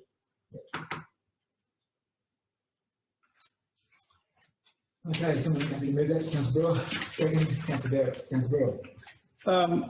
For the Manager of Engineering Services, you've got, it's a little bit scary when I'm reading things like some legal implications, and the risks seem to be not well thought out here. I'm sure that you've got them in your head, Riley, but it looks like this could blow out to me. I think this has got a flag on it for additional costs and risks and things like that. And you also said that the unsuccessful tenderers might have a crack at us as well, from reading between lines on here. Mr Mayor, Gilgandra Shire is an example. I built 7 bridges at Gilgandra Shire, and whenever a tender came in and resolved by that, and the orders were on occasions involved, it was they were a company in Dubbo at that stage. The people that lose that construction job will always challenge it, particularly as the tender will say that the lowest tender will not necessarily be given the issue of task, right? And they will question it. And that's what I've just spoken to Councillor aware of, that the review panel will be considering we're feeling very carefully the results of the tender applications, and I have engaged an outside consulting firm to assist with that assessment. Work on those lines. With the financial arrangement, I've made it quite clear from my first council meeting that the cost of this bridge, $895,000, in my opinion, will be short. I could be wrong, but I think it's been 2 years since that period, and I don't think the cost of bridges have dropped. With that in mind then, I'm sure that bridge is desperately required, but are we doing the right thing going ahead with it? At this, you know, There's going to be a decision of council. Once the tenders come in and proposals are made, there'll be a recommendation that'll go to the plan, not to the plan committee, but this one, go to council. It'll be up to council whether they accept the proposal or make a decision otherwise. and how much would you say we've spent so far? In round figures, 100. Okay. I mean, it carries a lot of trucks, and if there's any water, they've got to go a long way around, and they've got to travel a lot on sealed roads and things like that. It's a sensible thing to put there, there's no question. But every time we talk about this, it makes me worry more about that bridge and about that road and those costs blowing out. And you have flagged it all the way, Rolly, I'll give you that, there's no question, but it really looks like it's going to sting us. It's got just flags all over it, and I don't know what we can do to mitigate that. Moving back to recommendation, Councillor Brewer, the recommendation, let's speak to that. I think I understand what you're saying, but the recommendation is that we go, the general manager be authorised to advertise the tender. So I think that's where we are. Let's not get in front of ourselves. I understand what you're saying. one step at a time. Okay, sir, I'm happy to move the recommendation. Thank you, Councillor Brewer. That's what I was after. Thank you. I'll just turn this back on. Oh, in that case, we put Councillor Brewer's moved item 3 there. All those in favour? Second. Oh, no, we had moved in second. It was already done. It was just Councillor Brewer's. All those in favour? Against? Thank you. Item 4 regarding the non-foster sorry usage proposal. Regards to some crushing to 20 millimetre, is it? I'll move to move that in a second. I'll move it. Councillor Beeston move, Councillor Brewer to second. And I'll refer to the engineering services. Yeah. Now, I think if we're to go out to tender for a drill blast and crush, we have to, it'll be part of this 5 or 10,000 tonne of material that's already there would have to become part of that tender. It's very difficult for a company to confirm. They could do a measurement survey and do a measurement of what's there. But they don't really know what the realms are of the drill and blast. If we allow them to come in, or interested parties to come in and drill and blast, to crush this material, it then gives them an eye-opening of the hardness of it and what's needed and how close they should set their bore holes for a drill so as to get a workable material. And that's, what part of this off. Plus, I've got to put the DA in, which we've partially submitted. At the moment, we're in progress to get authority to change our licence again with EPA to allow drilling and blasting, because even though the previous operation of the quarry was a drill and blast, there was no, in today's world, there is no approval for that drill and blast on the existing licence condition of the licence, so we have to resubmit. And I assure you, EPA will not have any concerns with it. It's just the appropriate requirement that's in the rule book that we've got to comply with, and work along those lines. And I think the other advantage of crushing this material to 20 millimetre road base would allow us to get on with Corinda Road as soon as possible. Yeah, thank you. So that will go to Thank you. yeah, we'll go to Plan Committee and then come back eventually. Thank you, Councillor. Any further discussion? Okay, all those in favour? Against? Carried. Moving to item 5, the timber supply front end loader. Mr. Chairman, through you, the next 3 items are all planned items for approval to go to tender. Could we look at perhaps having one motion? So do you want 3 items to go together? I'm happy to Mr. do Mayor, I'm happy to vote. through those 3. So that's items 5, 6 and 7, Councillor Beach. Yep. I'm giving the Commission of Engineering Services report. Councillor Beach is happy to move those 3 items. Someone have a second? Councillor Brewer, Councillor Beach. Yeah, I'll refer back to Rolly.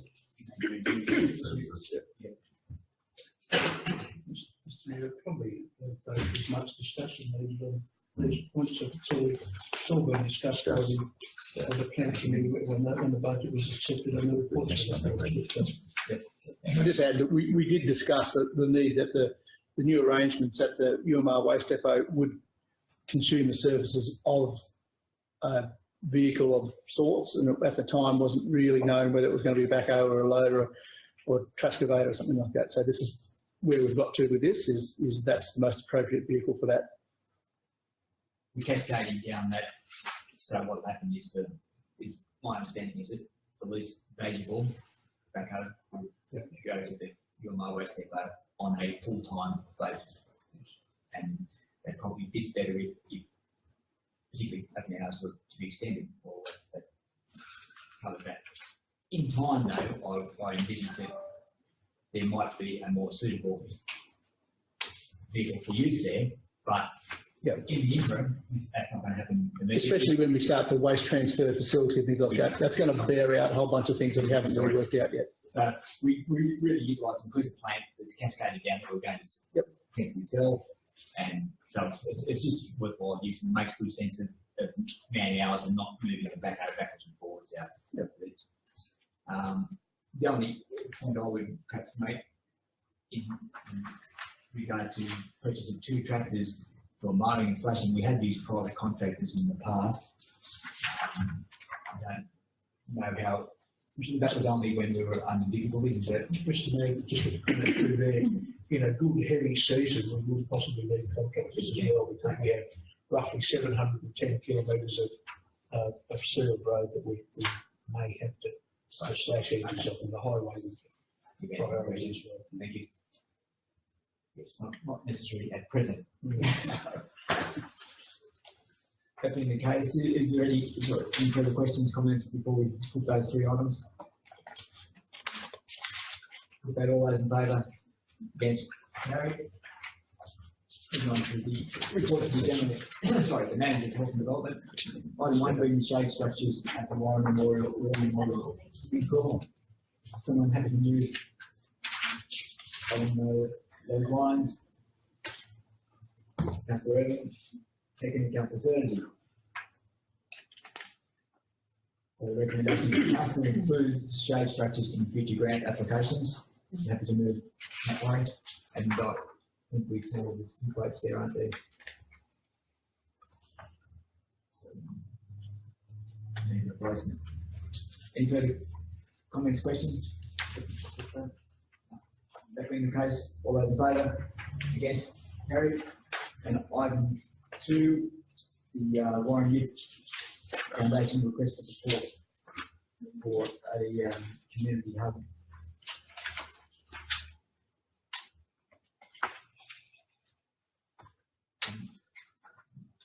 The question within that was whether we would consider that as part of the drought funding proposal. Yes. So again, that recommendation is that information considered for future grant proposals and consider the Warren Youth Foundation in grant applications.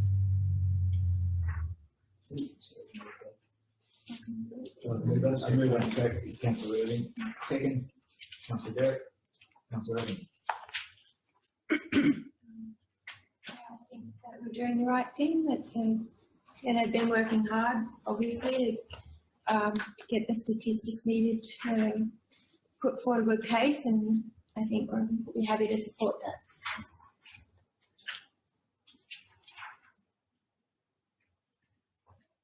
Councillor Derrick, yeah. No, I think, yeah, we'll discuss it further at the workshop. Okay. That'll be, yeah, Okay, thank you. in more detail, but yeah, it's a recommendation. Thank you. Any further discussion, questions?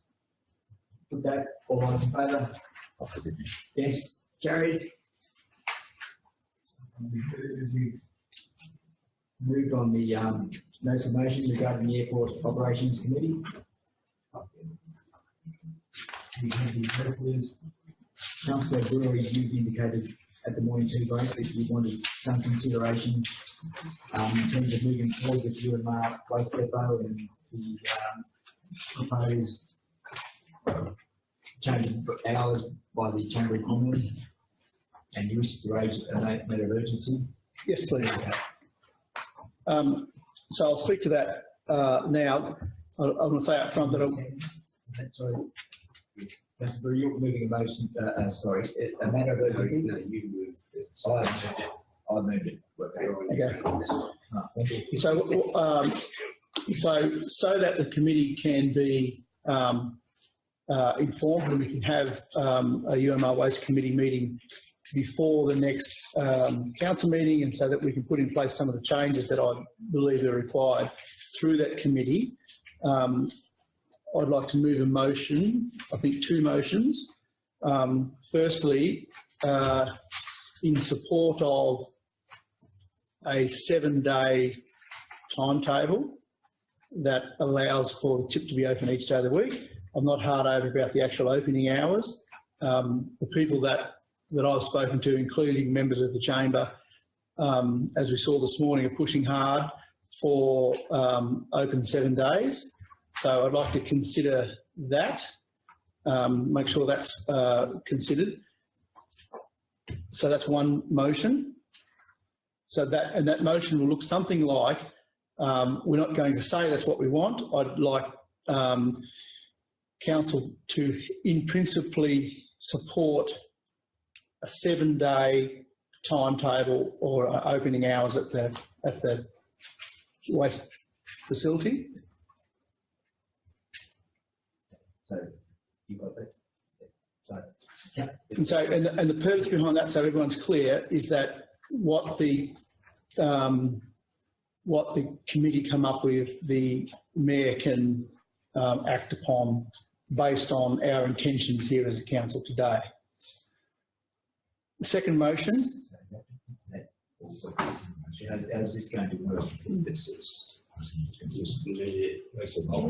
If we could clarify with Councillor Brewer, is this one motion with a number of points? Well, it can be, but of course I don't want it to erode the whole purpose of the Chamber's presentation today was a 7-day opening hours. So we can do that as long as it's considered, and that's not my highest priority. The rest of them need doing, and we know that, and they should be considered by the committee as well. We can make those points, if you like, on a single motion. Unless anyone's got any objections to that, to tease those out. Okay, go on out. Can I just ask, is it a motion or a consideration? Because I'm a bit confused. Are you putting it in as a motion or a consideration? It's a motion to, in principle, support a review, and to allow that then, whatever the committee comes up with, the mayor can act upon. If it's in the if it's what we discuss here today, if that's what comes out of this, then he can act on those. That's why I'd like the timetable to be a single one, to allow you to act on that, because I'm not, I don't know what the committee's going to say about fees and charges and description and cubic metre stuff and all that. There's my other points.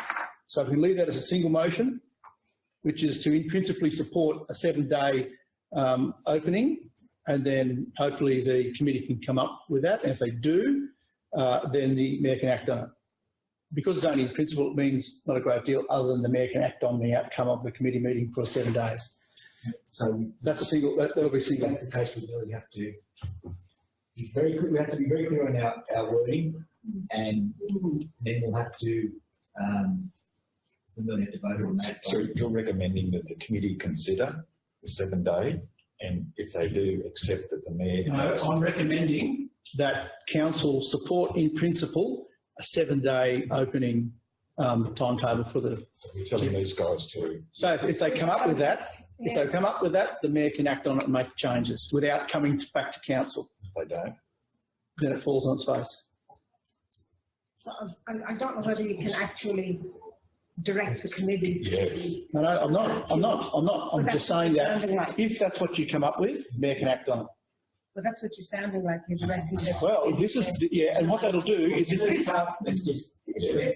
Let's got too carried away. This one's been at a time, and we'll just be considerate to each other, and let's just calm it down just a fraction. I think it's appropriate. Not debate this until such time as there's a seconder, and then we'll debate for and against. We don't know what we're saying. Yeah, that's right. So that's the thing. We're just waiting. We're just going to get it tidied up and exactly what Councillor Brewer is proposing, so that we're very clear about what we're actually talking about. So whether it's in principle and there's a result of if the committee makes a decision, then we can act on it just how it is. So just let's get it very clear about what's what, and then we'll go from there. So Mr. Mayor, at this stage, the council provide in principle support for the human waste depot to be open 7 days per week.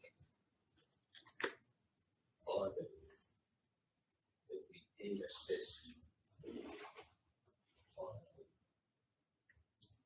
human waste committee and to allow the mayor to enact the outcome.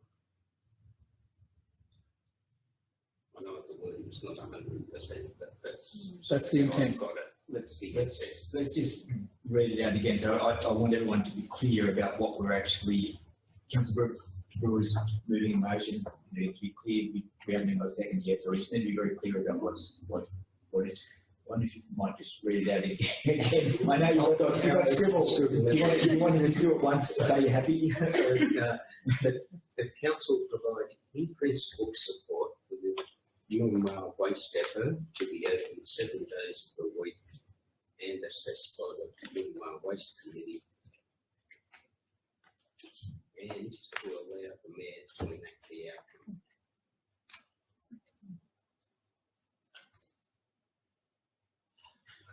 Can I? Yes. Before I move a second, I'm unsure of in principle support. Yes. Okay, can I just say one thing? The intent of this is to provide the committee today with what the rest of the councillors believe is, show them what support there would be for 7 days. Now, if we put this and it doesn't get up, then the committee can see that the councillors are not in favour of 7 days, and so it's just not going to fly. I don't think we should be telling them. I think we should be recommending to consider. This is just to get a vote, a show of hands, I think officially, that of are we in agreement of 7 days or not? So then that informs the committee to where they might like to take that, knowing full well that when it comes back, they're likely to get, and what the mayor does is likely to be what we wanted. Andrew, I was all in favour of supporting the other day, but since I spoke to a lot of people around town, they're worried now that a 7 day week out of the garbage tip will have everyone in town paying for taking garbage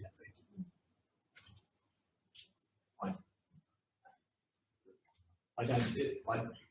Councillor Hughes, I think that's probably, it's not an issue in that it'll have to work within the existing budget because the garbage charges are a standalone and we've adopted a budget and that cannot. So that won't happen. We'd have to. Mr. Mayor, I mean, if you're having additional warehouse, additional cost, it's not cost of the thing. Yeah, that's it. Yeah. That's exactly That's the same.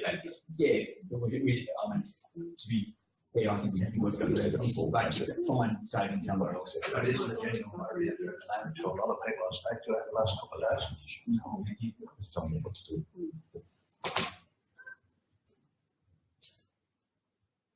Really difficult. I'm still confused. I get a seconder and vote. We need to be clear about what we're voting on, and I'm still not certain that the gentleman in my even exactly clear. I understand Councillor Brewer's intent, I understand what he's trying to get some directions. But I'm also mindful we have a committee in place that makes these sort of decisions. Then our decisions come back to council. Not So, this one. well, we're saying it's coming back to the mayor. That's what you want, We're empowering you to make a change. but I'm still a bit iffy With the approval of our of us subcommittee. having this discussion now. I think they've listened to what's. Can we get a second room to debate it and get it over and done with? We'll just have to, we have to get the motion clear first, and then we can.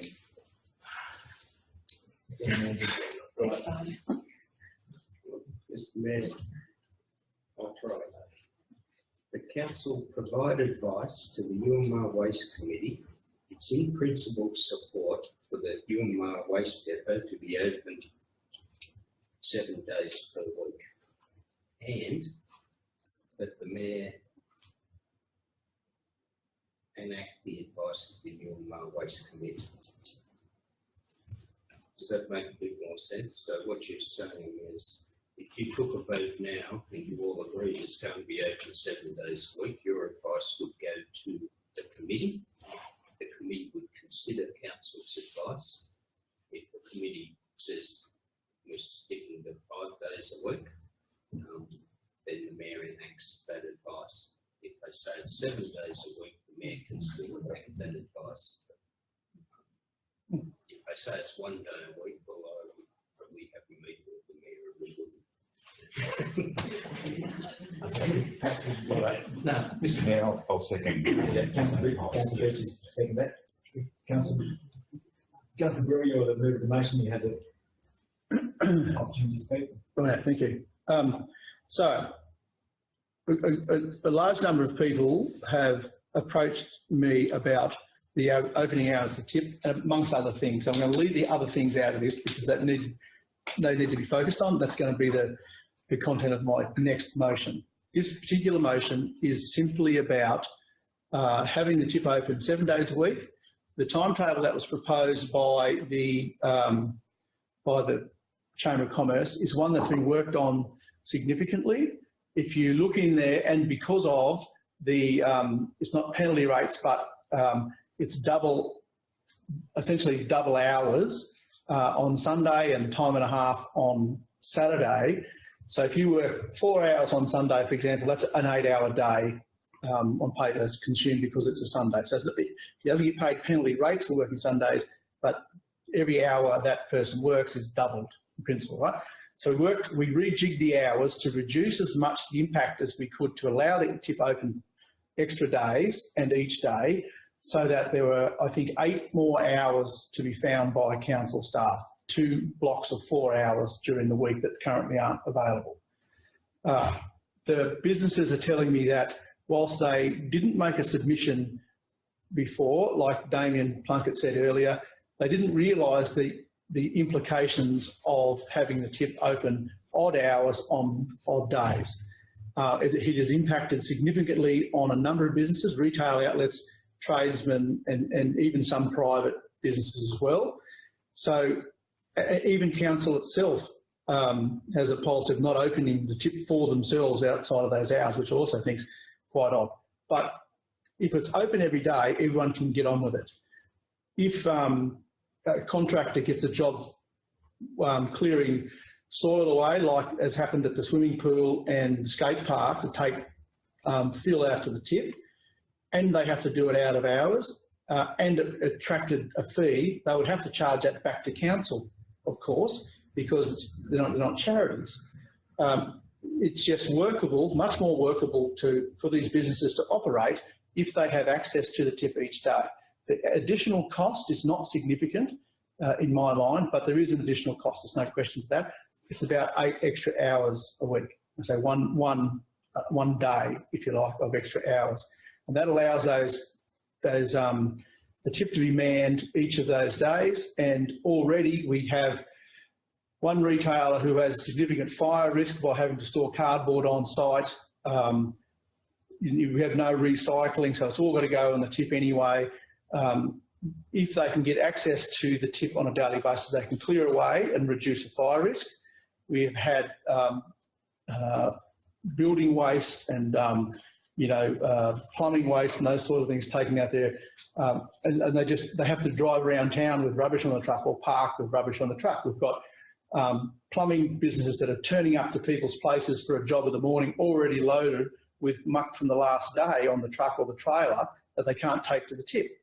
Now, these are unintended consequences, but they are real consequences. We've got to allow these businesses to do their jobs properly and not restrict their ability to do their jobs by not having those access hours. And as you can tell, I'm quite passionate about this. I think it's not such a great big thing. A lot of this has caught us all out. We weren't really experienced at all in some of the consequences that have come out of this whole changes to the tip. And the tip is now an absolutely wonderful place. There's no question that there's been incredible improvement out there at significant cost. So if we can reduce the amount of inconvenience that's caused to these businesses, and the corollary is that the general public benefit as well from the changes. There's already people who have complained of coming from out of town with rubbish on, and the tip's not open for them. So this way, with regular opening hours, the same time each day in the weekdays and slightly different weekends, it'll be better for everyone. I'm absolutely sure. Speaker for, speaker against. Councillor Surdy. My main concern is that I think as a committee, as the chair of this committee, we need to sit down and not all this through again. It's not as simple as it sounds. Opening 7 days a week, as you know, does have its consequences. I've also been getting feedback from the general community, and a bit like Councillor Higgins. Sorry, Councillor Higgins. It doesn't seem to have an adverse effect on the majority of the normal everyday residents from our community. So I think we really need to be given the opportunity to sit down, review the figures, nod it all back out, and then make recommendations back to council. We have given the business houses the options of being able to have a contingency plan, but sometimes I wonder if council are expected to be the business managers for waste for every business in town. We can't be everything to everybody. We've got to keep open on the days that we have, for the reasons that we have, being that we need to be able to man them and pay for that without hitting into the budget.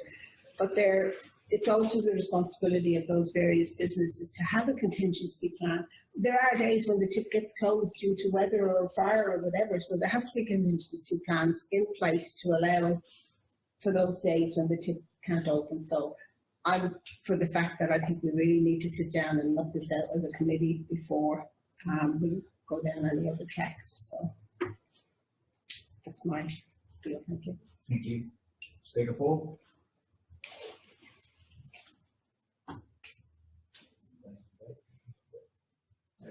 No further speakers. Put that to the vote, and I just might get the general manager to read that again slowly, so that we're all very clear about what we're voting for. And as an aside, Councillor Surdy, I think, have you indicated that you would hold a meeting immediately? We're going to have an immediate meeting just after this to try and get a bit of an idea of what's yeah. If I can just, before you close it, can I just confirm that are you happy with my take on what I'm doing?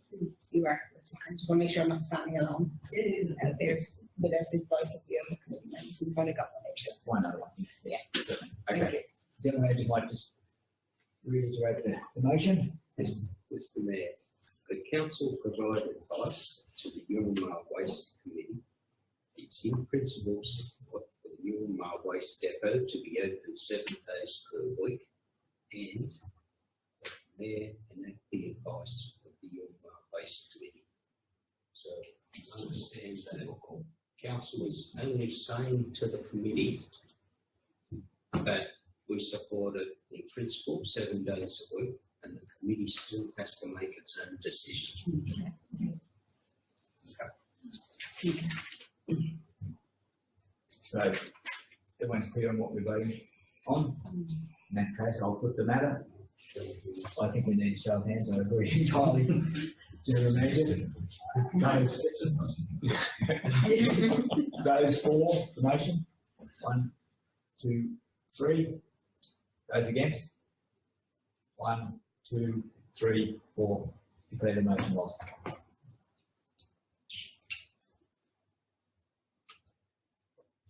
Councillor Brewer, you had a second. Did you want to proceed? Yep. That the UMR Waste Committee consider the following issues, ensure that they consider the following issues. A review of the timetable for the waste depot. A review of the fees and charges to ensure that they are fair and equitable. A review of the ambiguities that currently exist on the fees and charges. For example, the truck rates and square metre rates. As far as I'm concerned, they're mutually exclusive or are exactly the same thing at worst. And instigate a docket system so that these surprises that we've seen that are have been complained about to me personally don't exist again. That we also allow at the front gate of the waste depot the ability to turn that vehicle round and change the state of that load if possible. I go back and take those 2 pieces of wood out because currently that is a mixed load. If you take that sort of caper, and what was the final one? Consider, in light of all of those, consider the refund of the fees and charges that have already been meted out, I believe unfairly, on users.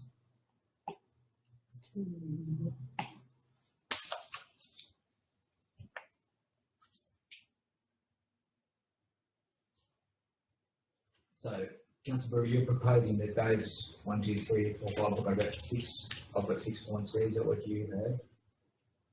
Yes.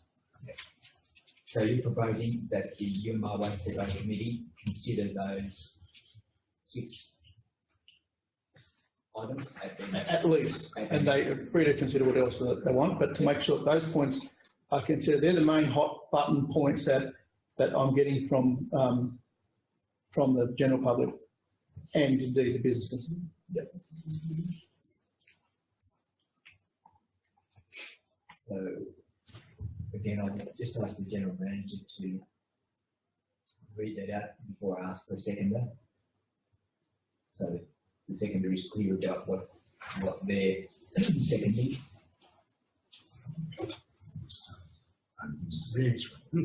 You guys, he'll see. That the UMR Waste Committee undertake 1, a review of timetables of the waste depot development. I guess that's what you mean there. A review of fees and charges. A review of commercial fees and charges. Implementation of a docket system to advise of a charge, so at the gate.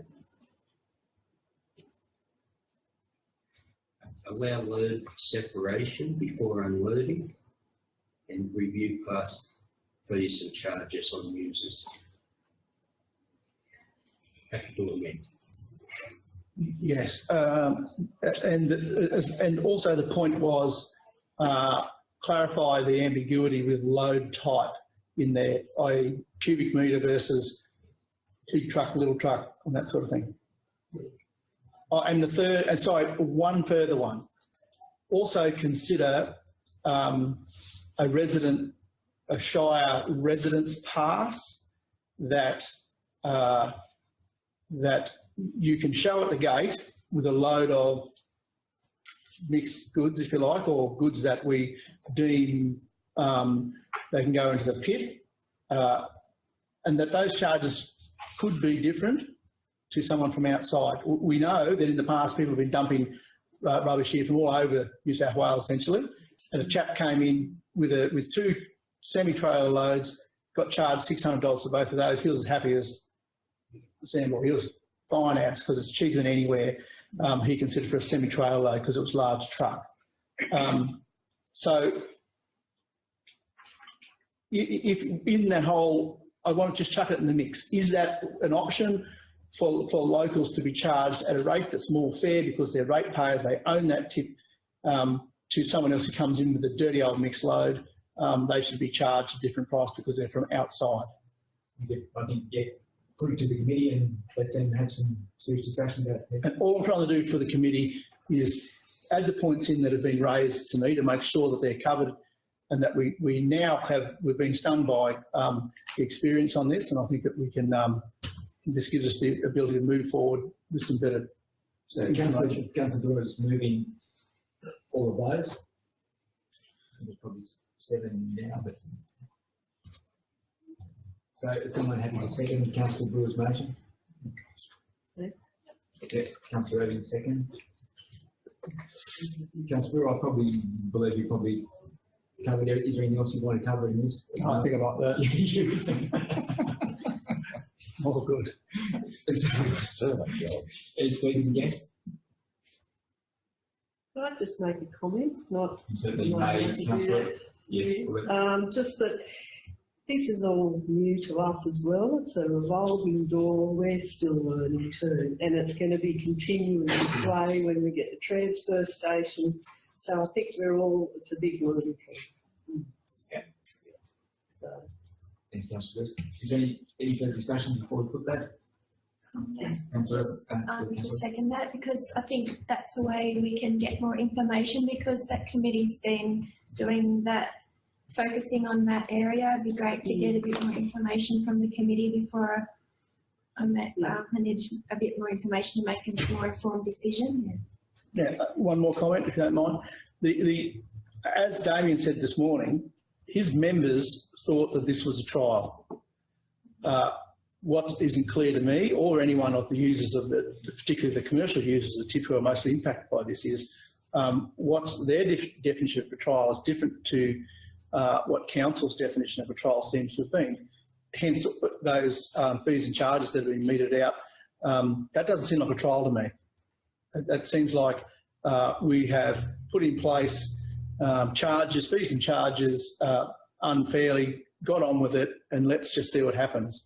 And I'm afraid that's not a trial. That's something that's been put in place with some level of naivety. And as we see at the end of this, it's got people a little bit upset because it doesn't look like a trial to anyone. We might be trialling some of the stuff, but we have imposed full tote odds on the community without being a trial. So if we're going to do a trial, I would suggest that we send people letters and say, you would have incurred a $600 fine for your mixed load. Can you please sort yourself out?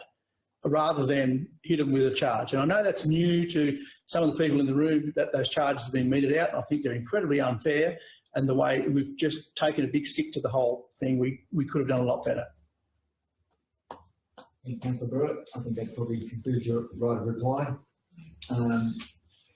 In that case, the debate's closed. Put that motion. Councillor Brewer with those 6 or 7 points. I think the intent is covered and the wording will be sorted out. Councillor Brewer, if you want to do that. And seconded by Councillor Irving. You happy with the intent? Yeah. In that case, we'll put the motion. All those in favour? Against? Carried. So that was unanimous, that one. You need to record. Can I just ask a quick request? Because we're having the meeting pretty much after this, is it possible to just get a copy of that little list so that we can start to have it to keep in care? Yeah.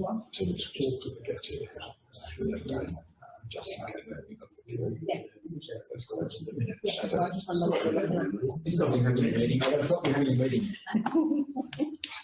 Okay, thank you. I I believe that concludes our meeting. No, one more question, one more thing. Meeting, that's what I just kept crossing my mind. It has come to my attention that a number of councillors will be away, including myself, for the January council meeting, which is scheduled for the 23rd of January. I believe Councillor Taylor's away, I am away, Councillor Druce is away, Councillor Derrick's away, Councillor Higgins is away. I think it will be very difficult to get a quorum. I can't remember what that. Yeah. Can I defer to you, Councillor Beach? I believe that probably, and the general manager having enlightened us earlier, it's probably appropriate that we cancel that meeting, in that we're not going to have a quorum. So, Can I ask a question? What's the number of meetings do you have to have in a year? I thought it was 11, which is why 10. it's only 10. That's And okay. I don't know if you're privy to the conversation, but we will finish this term of council in September, and so the number of meetings in a year, I mean, Will be it's calendar year as well, so we'll have to take that into account, that there's one, but it's, I guess, I don't think it's going to be an issue, Councillor Surgery. Sorry, that's the long way around to get the answer. Sorry. Yeah, that's it. Thank you. In light of my first motion that got voted down, there's no changes that can be made to the operational hours of the tip or the fees or any of those changes that will be discussed today until the February meeting. So there's no real point in having your meeting today, I don't think, because it's going to achieve something that's not going to be enacted for 2.5 months. And that's rather disappointing. And that's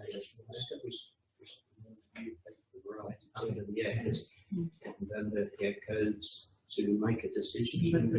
So we can act. If you believe that it's warranted, as long as you report that decision to council. which is what I asked to do in my first motion that got voted down, essentially. Exactly that. Except you were asking for, you were in some ways directing. I was informing them of what the council would like. Anyway, we've done that. Is there anything else? Should we have? I've got to put that in the Okay. Someone else probably should. I'm happy to move that we not have a January council meeting, the Warren Shire Council, as there will be significant difficulties in having a quorum at that meeting. I'm happy to Can I have a second second that? Thank you, Councillor Survey. Any discussion before we do that? Yeah, I'm fine with that, except I just want to fill people in, and I think Councillor Derrick will be supportive of me. Just with our interagency meeting, we didn't get our minutes in this business paper from our last meeting. So just quickly, Belinda Roberts from Transport New South Wales came to our meeting and We've only asked you to pull that conversation up. She put an active motion on the books. Councillor Irving may be permitted. No, I thought you, That being the case, we'll put the motion regarding the January council meeting. All those in favour? Against? Carried. Councillor Irving, you have 1 minute. yeah, okay. Precisely. We had a letter, as you know, from Ron Plunkett over a year ago, or maybe beginning of the year. Anyway, so there's an issue of transport between Nevertire and Warren.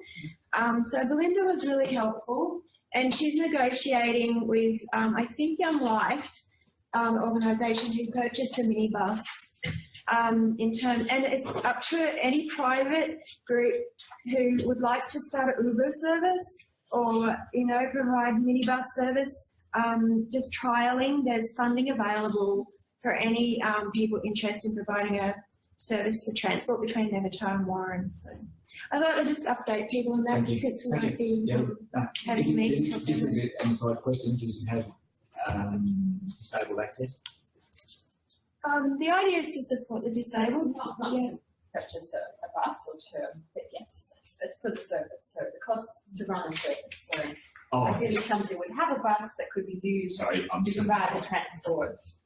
So as far, that particular grant, and maybe other companies may purchase buses, but the particular funding we're talking about was to help people who have a bus or have access to a bus that could be used to to do something.